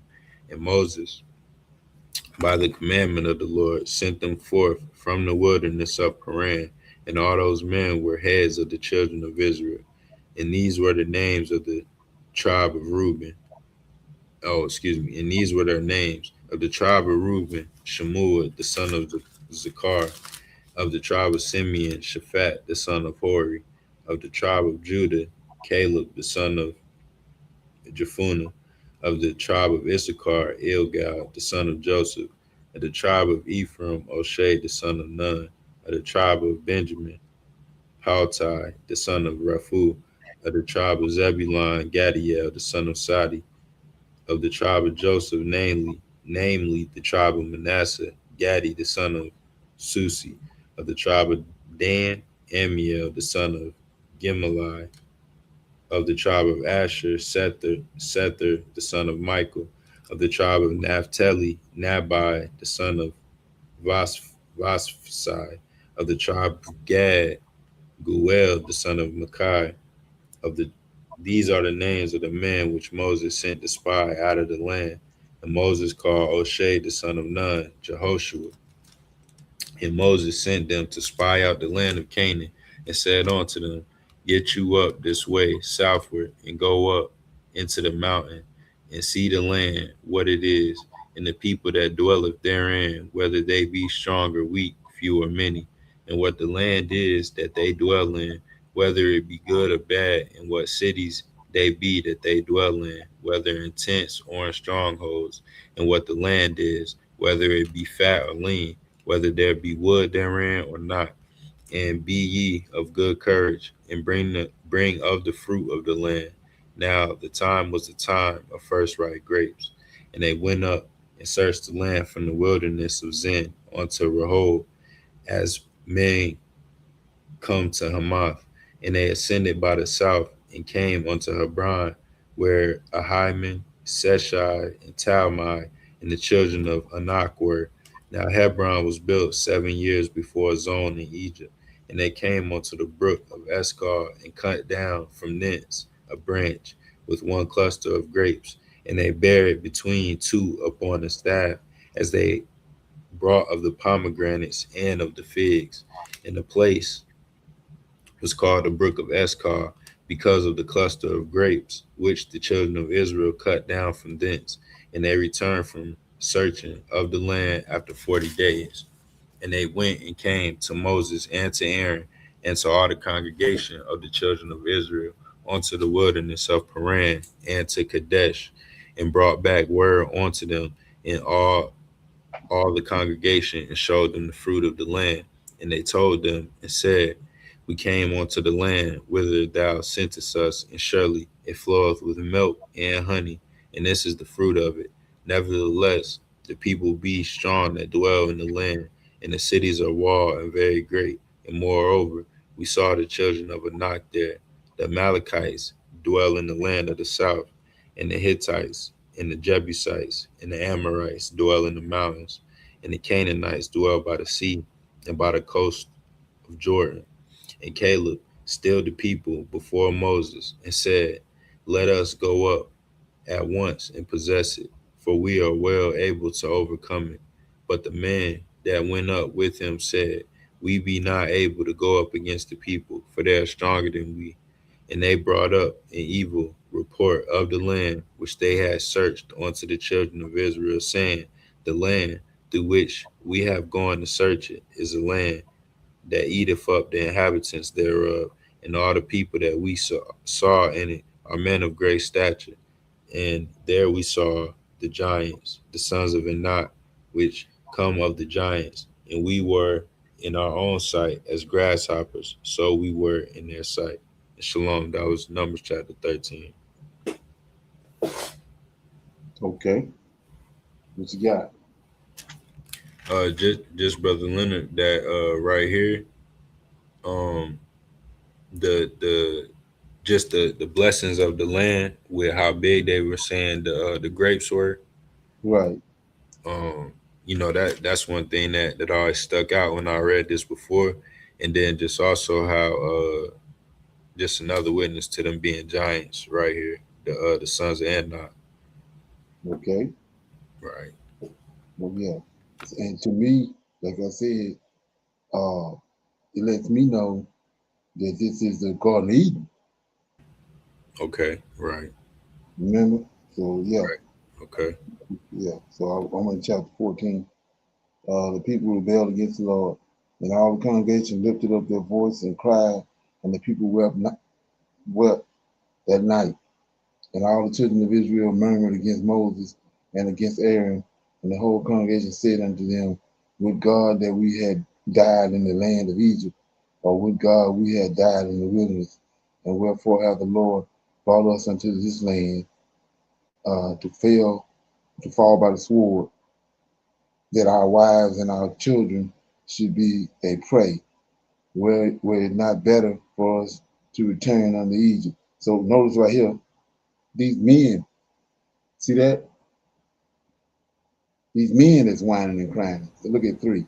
Wherefore hath the Lord brought us, look at this, brought us into the land to fall by the sword, that our wives, see that? And our children, so men whining. Mm-hmm. Mm-hmm. 4. And they said one to another, Let us make a captain, and let us return into Egypt. Then Moses and Aaron fell on their faces before all the assembly of the congregation of the children of Israel. And Joshua the son of Nun and Caleb the son of Jephunneh, which was of them that searched the land, rent their clothes. And they spake unto all the company of the children of Israel, saying, The land which we possess through to search it is an exceedingly good land. If the Lord delight in us, then he will bring us into the land and give it to us, a land which floweth with milk and honey. Only rebel not ye against the Lord, neither fear ye the people of the land, for they are bread for us. Their defense is departed from them, and the Lord is with us. Fear them not. But all the congregation bade stone them with stones, and the glory of the Lord appeared in the tabernacle of the congregation before all the children of Israel. And the Lord said unto Moses, How long will this people provoke me, and how long will it be ere they believe me? For all the signs which I have showed among them, I will smite them with the pestilence and with disinherit, and I will disinherit them, and I will make of them a greater nation and mightier than they. Okay? So, like I was saying, notice in 10, Lord showed up, says in 10, and I don't know what people are thinking about when they read this. It says, But all the congregation bade stone them with stones, and the glory of the Lord appeared. See that? In the tabernacle of the congregation before all the children of Israel. See that? He right there. And the Lord said unto Moses, so he came, but he talking to Moses. Imagine that. How long will this people provoke me? And how long will it be ere they believe me?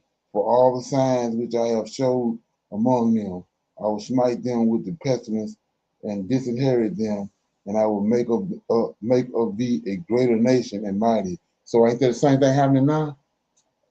They Right. did with JC. They did with JC. Same thing. Okay.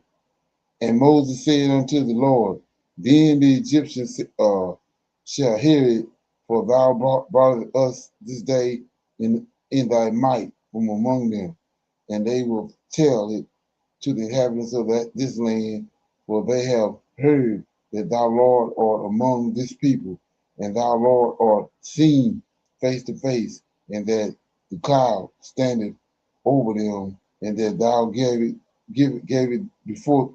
goeth before them by daytime in a pillar of cloud and in a pillar of fire by night. So here we go right here. This connecting the dots on these precepts. We always going to Exodus 23 and 20 when the Lord told Moses, I'm gonna send an angel before you. He only came down for a time and he went back up to his habitation, which is in heaven, the heavens of heaven, and he told Moses, I'm gonna leave my angel here. Like I said, the Lord of hosts. That's who did it with him. So we see right here in verse 14, Numbers 14 and 14, and they will tell it. So start at 13. Moses said unto the Lord, okay, the Lord getting ready to destroy the Israelites because they murmured. And Moses said unto the Lord, the Egyptians shall hear it. They're going to hear that what you done to the people. Don't do it. For thou broughtest us this day in thy might from among them. So he's saying, don't kill us, right? Don't do this because the Egyptians gonna do the work for us. They're gonna tell everybody how great you is. Now watch what he say, 14. And they will tell it to the inhabitants of this land, to the Canaanites, for they have heard that thou, Lord, this Michael, thou, Lord, art among this people. See that thou, Lord, art seen face to face, and that thy cloud standeth over them, and here you go, and that thou goest before them. Like that what we just read in 23, Exodus 23 and 20. Yes, sir. So we see it's the angel. He Right. told him the angel gonna go be, I'm going back up, and the angel gonna be in front of you. Here you go, right here. See that? That thou, Lord, art seen face to face, and that the cloud standeth over them, and that thou goest before them. That's the angel. By daytime, and in the pillar of cloud and in the pillar of fire by night.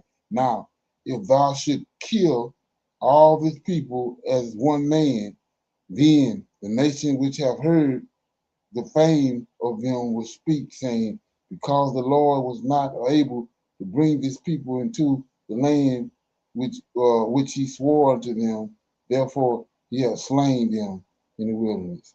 And now I beseech thee, let the power of my Lord be great, according as thou hast spoken, saying, the Lord is long suffering and of great mercy, forgiving iniquity and transgressions, and by no means clearing the guilty, visiting the iniquity of the fathers upon the children unto the third and fourth generation.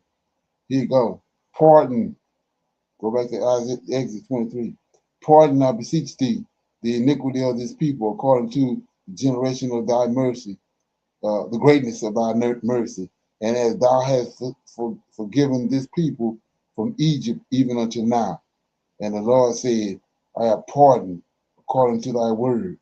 But as truly as I live, all the earth shall be filled with the glory of the Lord, because all those men which have seen my glory and my miracles, which I did in Egypt and in the wilderness, and have tempted me not these 10 times, and have not hearkened to my voice. There you go again. See that?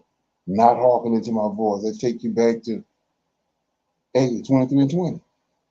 The Lord told them, sending his angel, hearken to his voice. Here you go, right here. 23. Surely thou shalt not see the land which I swore unto their fathers, neither shall any of them that provoke me see it. But my servant Caleb, because he have another spirit with him, and have followed me fully, him will I bring into the land whereinto he went, and his seed shall possess it. Now the Amalekites and the Canaanites dwelled in the valley. Tomorrow turn you and get you into the wilderness by the way of the Red Sea. And the Lord spake unto Moses and unto Aaron, saying, How long shall I bear with this evil congregation, which murmurs against me? I have heard the murmuring of the children of Israel, which they murmur against me. Say unto them, As truly as I live, saith the Lord, as ye have spoken in mine ears, so will I do to you. Your carcasses shall fall in this wilderness, and all that were numbered of you, according to your whole number, from 20 years old and upward, which have murmured against me. Doubtless ye shall not come into the land concerning which I swore to make you dwell therein, say Caleb of Jephunneh and Joshua the son of Nun, but your little ones, which ye should said should be a prey, them will I bring in, and they shall know the land which ye have despised. But as for you, your carcasses that shall fall in this wilderness, and your children shall wander in the wilderness 40 years, and bear your or whoredom until your carcasses be wasted in the wilderness. After the number of days in which ye search the land, even 40 days, each day for a year, shall ye bear your iniquities, even 40 years, and ye shall know my breach of promise. I, the Lord, have said, I will surely do it until all the evil congregations that are gathered together against me in this wilderness, they shall be consumed, and there they shall die. Okay? And the men which Moses sent to search the land, who returned and made all the congregation to murmur against him by bringing up a slander upon the land, even these men that did bring up the evil report unto the land died by the plague before the Lord. But Joshua the son of Nun, Caleb the son of Jephunneh, which were of the men that went to search the land, lived still. And Moses told these things unto the children of Israel, and the people mourned greatly. And they rose up early in the morning and gat them up into the top of the mountain, saying, Lo, we be here, and will go up unto the place which the Lord hath promised, for we have sinned. And Moses said, Wherefore not do ye transgress the commandments of the Lord, but it shall not prosper. Go not up, for the Lord is not among you, that ye be not smitten before your enemies. For the Amalekites and the Canaanites are these before you, and ye shall fall by the sword, because ye are turned away from the Lord. Therefore the Lord will not be with you. But as they presume to go up unto the hilltop, nevertheless the ark of the covenant of the Lord and Moses departed not out of the camp. Then the Amalekites came down, Canaanites which dwell in that hill, and smote them, and discomfited them even unto Hormah.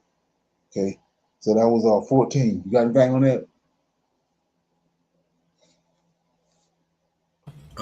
Shalom, brother Leonard. In this chapter, just how you was reading in verse 14, just where it says, this the Lord that's seen face to face. Right. So yes, sir. So that's not Yahweh. We know that's not Yahweh, right? Because Exactly. Yahweh can't. Yeah, we can't. Nobody can see his face. My fault. Exactly. Okay. That's it. Right. Yes, sir. Okay. So on chapter 15, law concerning offering. Okay. And the Lord spake unto Moses, saying, Speak unto the children of Israel, and say unto them, When ye come into the land of your habitation, which I gave unto you, and I will make an offering by fire unto the Lord, a burnt offering, or a sacrifice, in performing a vow, or in a free will offering, or in your solemn feast, to make a sweet savor unto the Lord of the herd or of the flock. Then shall he that offereth his offering unto the Lord bring a meat offering of the tenth deal of flour mingled with four parts of a hin of oil, and the fourth part of a hin of wine for a drink offering shalt thou prepare with the burnt offering or the sacrifice for one lamb. For a ram thou shalt prepare for a meat offering 2/10 deal of fine of flour mingled with third part of a hin of oil. And for a drink offering, thou shalt offer the third part of a hin of wine for a sweet savor unto the Lord. And when thou preparest a bullock for a burnt offering, or for a sacrifice in performing a vow, or a peace offering unto the Lord, then shall he bring with the bullock a meat offering of the 3/10 deal of flour mingled with half a hin of oil. And thou shalt bring for a drink offering half a hin of wine for an offering made by fire of the sweet savor unto the Lord.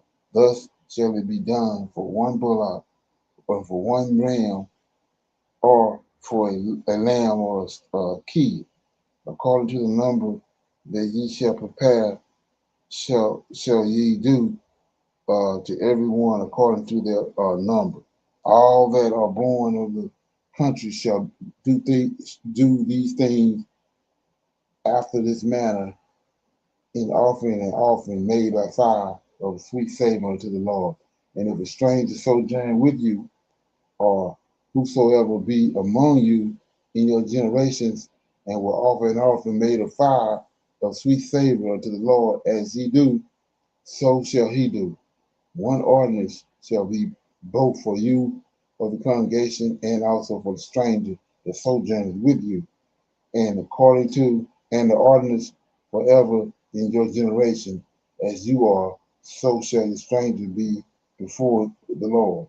One Lord said, one manner shall be for you and for the stranger that sojourneth with you. And the Lord spake unto Moses, saying, Speak unto the children of Israel, and say unto them, When ye come into the land whither I bring you, then it shall be that when ye eat of the bread of the land, ye shall offer up a heave offering unto the Lord. Ye shall offer up a cake of the first of the dough for a heave offering, as ye do the heave offering of the threshing floor, so shall ye heave it. Of the first fruit of your dough, ye shall give unto the Lord a heave offering in your generation. And if ye have erred and not observed all these commandments which the Lord hath spoken unto Moses, even all that the Lord hath commanded, ye shall do by the hands of Moses from the day that the Lord commanded Moses, and henceforth among your generations. Then it shall be, if aught be committed by ignorance, without the knowledge of the congregation, that all the congregation shall offer one young bullock for his burnt offering, for a sweet savor unto the Lord, with his meat offering and his drink offering, according to the manner of one kid of the goats for a sin offering. And the priest shall make an atonement for all the congregation of the children of Israel, and it shall be forgiven them, for it is ignorance. And they shall bring their offering, a sacrifice made by fire unto the Lord, and their sin offering before the Lord for their ignorance. And it shall be forgiven all the congregation of the children of Israel, the stranger that sojourned among them, seeing all the people were in ignorance. And if any soul sin through ignorance, then he shall bring a she-goat out of the first fruit for a sin offering. And the priest shall make an atonement for the soul that sinneth ignorantly. And when he sinneth by ignorance before the Lord to make an atonement for him, and it shall be forgiven him. Ye shall have one law for him that sinneth through ignorance, both for him that is born among the children of Israel, and for the stranger that sojourneth among them. But the soul that doeth aught presumptuously, whether he be born in the land or a stranger, the same reproach the Lord, and that soul shall be cut off from among the people, because he hath despised the word of the Lord, and hath broken his commandment, that soul shall utterly be cut off. His iniquity shall be upon him, a stoning of a Sabbath breaker. And while the children of Israel were in the wilderness, they found a man that gathered sticks upon the Sabbath, and they that found him gathering sticks brought him to Moses and Aaron and unto all the congregation, and they put him in the ward, because it was not declared what should be done to him. And the Lord said unto Moses, the man shall be surely put to death, and the congregation shall stone him with stones without the camp. And all the congregation brought him out without the camp and stoned him with stones, and he died. And the Lord commanded Moses, and the Lord spake unto Moses, saying, speak unto the children of Israel, and bid them that they make them fringes in the borders of their garments throughout all their generations, and that they put upon the fringes of the border a ribbon of blue, and it shall be upon you for a fringe, that ye may look unto it and remember all the commandments of the Lord, and do them, and that ye seek not after your own heart and your own eyes, after which ye used to go a whoring, that ye may remember and do all my commandments, and be holy unto your God. I am your God. I am the Lord your God, which brought you up out of the land of Egypt to be your God. I am the Lord your God. Okay, that was Numbers chapter 15. Okay, so we see how serious that Sabbath is when they don't do what they're supposed to do on the Sabbath, or they violate the Sabbath, they get killed. Okay, so with that being said, you got a scripture you want to read, then we'll go into our Q&A. You got a scripture? Shalom, yes sir. In Deuteronomy 1, Deuteronomy chapter 1, just verses 30 through 33. And it says, the Lord your God, which goeth before you, he shall fight for you, according to all that he did for you in Egypt before your eyes, and in the wilderness where thou hast seen how the Lord your God bare thee, as a man doeth bear his son, in all the way that you went until you came into this place. Yet in this thing you did not believe the Lord your God, who went in the way before you to search you out a place to pitch your tents in, and fire by night to show you by the way which you should go, and in the cloud by day. And shalom, that was Deuteronomy 1, verses 30 through 33. Okay. So, okay. You got a thing on it? Shalom, just that's the like you always talk about, that's an angel that led the Israelites, our forefathers out of Egypt. Okay. Right. So with that being said, anybody got any questions, comments? Anybody got anything?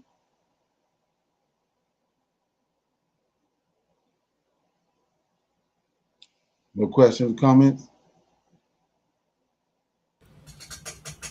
Shalom, brother Leonard. I have a question about when we were just reading. I can't remember if it was 13 or 14, where Moses changed Joshua's name from O'Shea to Jehoshua. Right. Right. And then I remember one class, Brother Leonard, we was reading Acts 7. And right. Yes, sir. And Acts 7 is like kind of like that same story, but then it says JC was there. Is that where they tried to tie him in at? Because they Jehoshua, and Well, it yeah, act, yeah, right. That's where they get the name from. okay, right. Right, Because exactly. that I was gonna say that kind of tied, and then it reminded me of Deuteronomy 18. You know, the prophet after Moses and all that. Right, exactly. Yeah, you're gonna raise up a prophet like under Moses, and that prophet is Joshua. It's not JC. They want to try to superimpose it and make it look like it's something in the future, but we can see right there that he laid hands and he gave Joshua the commandments to move forward. Didn't nobody move forward until after Joshua came. Okay, so it wasn't JC. All right. Anybody else got anything?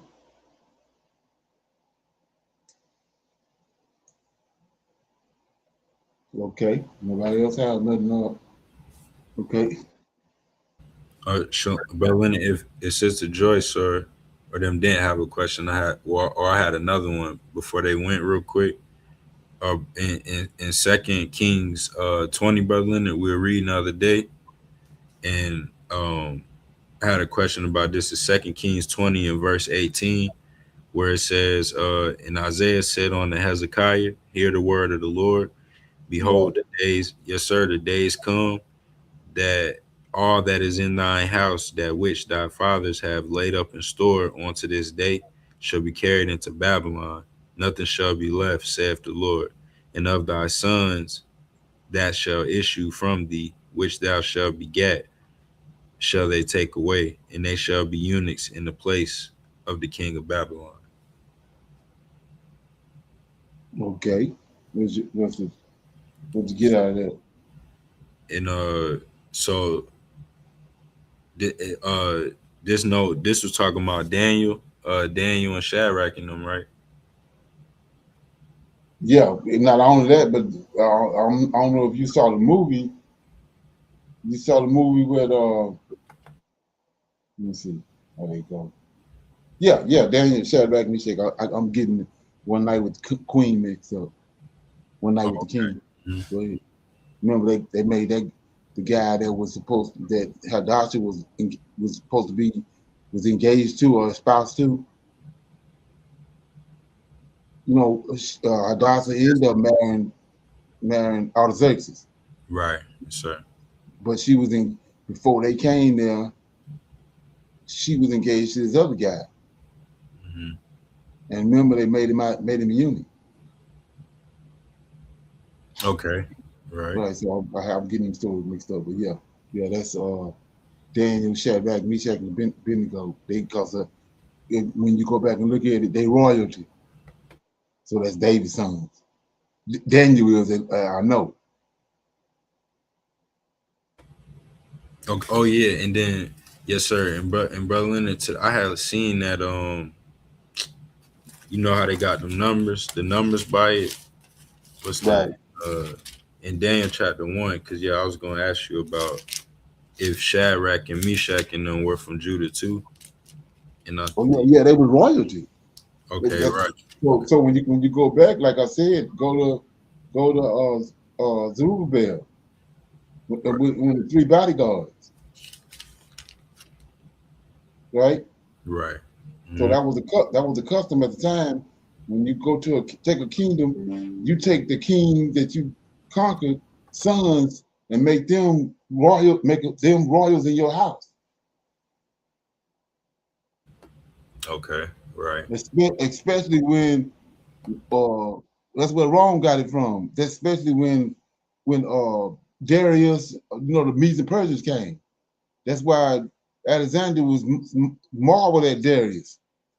He ended up killing some of his army because they killed Darius when he gave him specific commandments not to kill Darius. But that's what the Persian king did.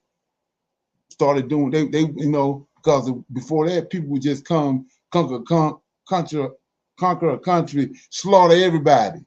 But these Medes and Persians, and especially Cyrus, they minimized all that, and they kept the royal people in place, and they kept the king there in place. But he took his sons with him to make sure that the king that he left there do what he tell him to do. We see that in First Maccabees when Antiochus Epiphanes came on the scene. He says that he was a hostage in Rome, so the Romans had him in a hostage to dictate what Antiochus was going to do to Antiochus' daddy. And then when he died, they released him to go back to be king. Yeah. Okay, right, that makes sense. Right. So that's and then those things had to be understood when you're trying to rightly divide the scriptures. Like I was saying, you got a prophecy of a king in Daniel, a king of fierce countenance standing up, right? Right.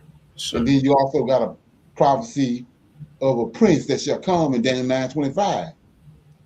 Right. Both of them is Antiochus Epiphanes. He's the prince that shall come when he was with his daddy. But then his daddy died, then he became the king. So he's fulfilling both of them prophecies. He's the king in Daniel chapter, or I think it's 8, and then he's the prince in Daniel chapter 9, that the prince that shall come in Daniel 9:26. That shall come and destroy the city and the sanctuary. That was him. Right. Right. So. Okay. Anybody else? Shalom. Yes, sir. Shalom, everyone. Okay. Brother Leonard, I was going through First Kings, and I had a few questions, but I'll start with chapter 7, verse 21. Okay. And he set up the pillars in the porch of the temple, and he set up the right pillar and called the name thereof Jachin, and he set up the left pillar and he called the name thereof Boaz.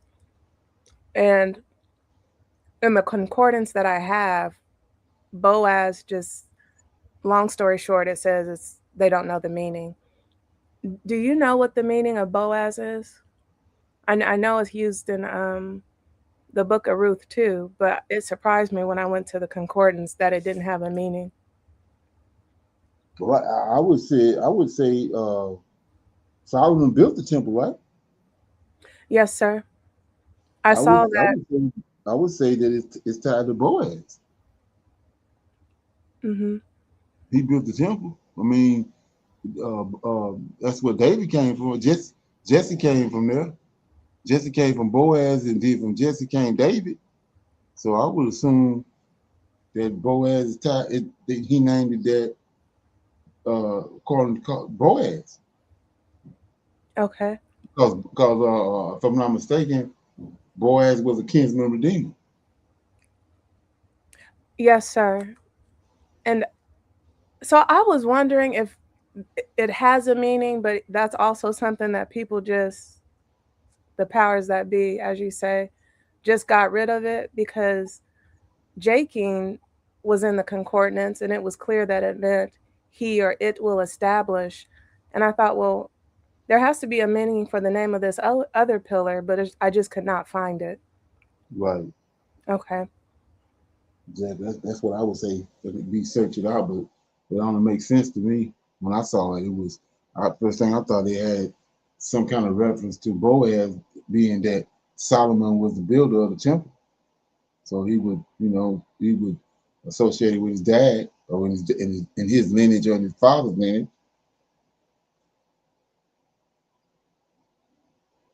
Yeah. Yes, sir. Chapter 9, verse 5 and 6. And my question is in verse 6.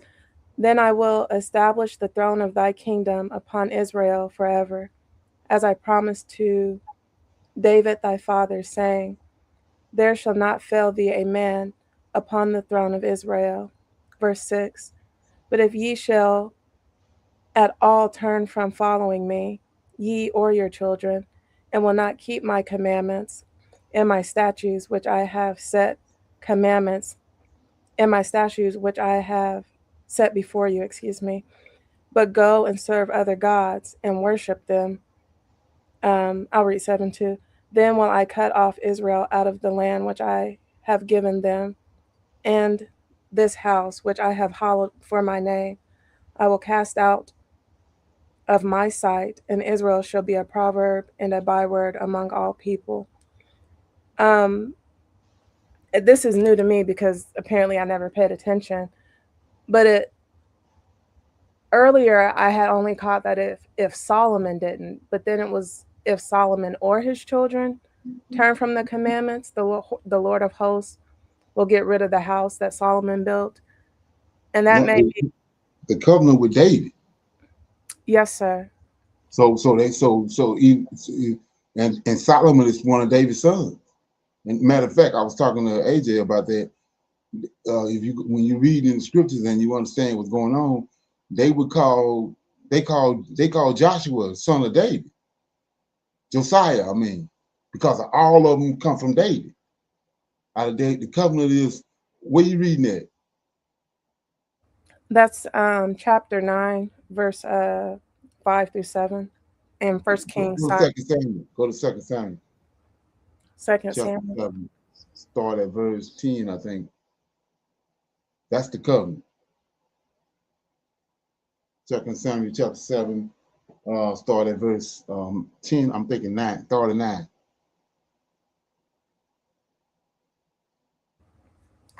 Okay. 7 and 9. He sent Nathan to go tell David that this is the covenant. 2 Samuel chapter 7, verse 9. And I was with thee whithersoever thou wentest, and have cut off all thine enemies out of thy sight, and have made thee a great name, like unto the name of the great men that are in the earth. Moreover, I will appoint a place for my people Israel, and will plant them, that they may dwell in a place of their own, and move no more. Neither shall the children of wickedness afflict them any more as before time. Yes, sir. Verse 11, and as since the time that I commanded judges to be over my people Israel, and have caused thee to rest from all thine enemies, also the Lord telleth thee that he will make thee an house. And when thy days be fulfilled, and thou shalt sleep with thy fathers, I will set up thy seed after thee, which shall proceed out of thy bowels, and I will establish his kingdom. He shall build an house for my name, and I will establish the throne of his kingdom forever. I will be his father, and he shall be my son. If he commit iniquity, I will chasten him with the rod of men, and with the stripes of the children of men. But my mercy shall not depart away from him, as I took it from Saul, whom I put away before thee. So right there, he told him, if they do right like you did, they're gonna continue on. The kingdom gonna continue on. So you go to Psalms 132.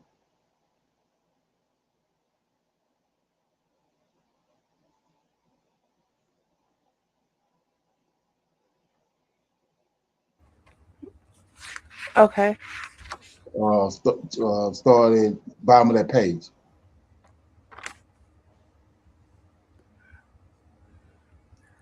I have verse 11. The Lord has sworn in truth unto David. That's it. That's the covenant. Go read it. The Lord has sworn in truth unto David. He will not turn from it. Of the fruit of thy body will I set upon thy throne. Keep going. If thy children will keep my covenant and my testimony, that I shall teach them, their children shall also sit upon thy throne forevermore. For the Lord hath chosen Zion, he hath desired it for his habitation. This is 132 just expound on it greater. But over there, when he sent Nathan is telling him that David gonna come out of his loins And if David do the right thing, the kingdom gonna get his kingdom gonna get established. But then you go to Psalm 32, it expounds on and tell you that he swore unto David that his lineage is gonna continue on. He's gonna sit him upon the throne of David, and if they do the right thing, keep the commandments and the laws, it's gonna continue on. But if they don't, you're gonna bring up a nation there to chastise. That's where the rod and the stripe come in there. They didn't plagiarize it over the New Testament with a cat of nine tails.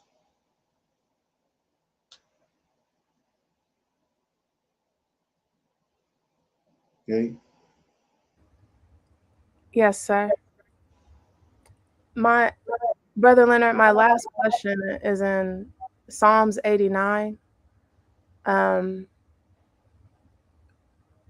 the psalmist that is that wrote this, where are they at in time? Because I know they're talking about David and the Lord of hosts and the promises and the covenant, like we just read, made with David. But verse 46, I guess I'll read that. In Psalms 89 says, "How long, Lord, will thou hide thyself forever? Shall thy wrath burn like fire? Remember how short my time is. Wherefore hast thou made all men in vain?" And that's verses 46 and 47. So I was wondering, like, clearly the psalmist must be in captivity, but which captivity is this? Well, what you have to do is go and look at what kind of Bible you got. This is King James. It's not a study Bible. It's just I Okay. can't even see the year on it. It's so old. You got a study Bible, right, AJ? Right, yes, sir. So see that name under the title, God's sure promises to David? Right. That's the guy. That's the guy you gotta deal with. So he got a one on the side of him. Ethan? No, the one before that. Oh no, well, yeah, that word misgal is a song, same as a song of Ethan. Yeah, what A say? So he's Ethan the Ezraite. So he's he in captivity. This is Ezra. He an Ezraite, so he's out of Ezra's lineage. So his name Ethan, but he got an A on it. What's that A say? What did it say about an A? 4:31. 1 Kings 4:31. You didn't read that? Yes, sir. For he was wiser than all men, than Ethan the Ezrahite, and Heman, and Chakar, and Darda, and the sons of Mahar, and his fame was in all nations round about. And they were talking about Solomon being smarter than these men. Right. So these men right here, they out of Ezra lineage. See, they Ezraites. Yeah. Right. So that mean they was in captivity. Ezra was in captivity. If Ezra they daddy, you know what I'm saying? Then they had to be in captivity with him. Okay, that makes sense. Right. And I do have those three words, mascule of Ethan the Ezraite. But I see what you're saying. The study Bible will lead you to what exactly that is. Okay. Right. Thank you, Shalom. Right. You got anything else? Anybody else got anything before we go? Shalom, brother Leonard, and I wanted to say too to the question that was asked in my study Bible in 1 Kings 7:21, where it mentions those pillars, Boaz and Jachin. Right. Boaz in the study Bible says it means in his strength. Right. Yes, sir. And then what I kind of see that's interesting about that is, like you said, Boaz is from David and Jesse come from Boaz, and Right. then the only person I see with the name Joshin or whatever, how you say it, he was a Levite. So it's like, one pillar is from Judah, one is from Okay, Levi. yeah, right, Sir. right, and it all points toward David. Right. Yes, sir. What I was, yeah. Okay. Mm-hmm. Okay. So with that being said, nobody else don't have anything else. I want to say shalom, shalom, and another shalom. We have our Tuesday Bible briefing next time we come together. When we can come in through YouTube. So with that being said, I'll say shalom, shalom, and another shalom. I highly recommend that you get this book and you read it because it's a must that you understand who the God head is in the order that's in the Old Testament and Tanak, because it's not the same as in the New Testament. And when you read this and you get an understanding, then the scriptures open up and then you begin to understand.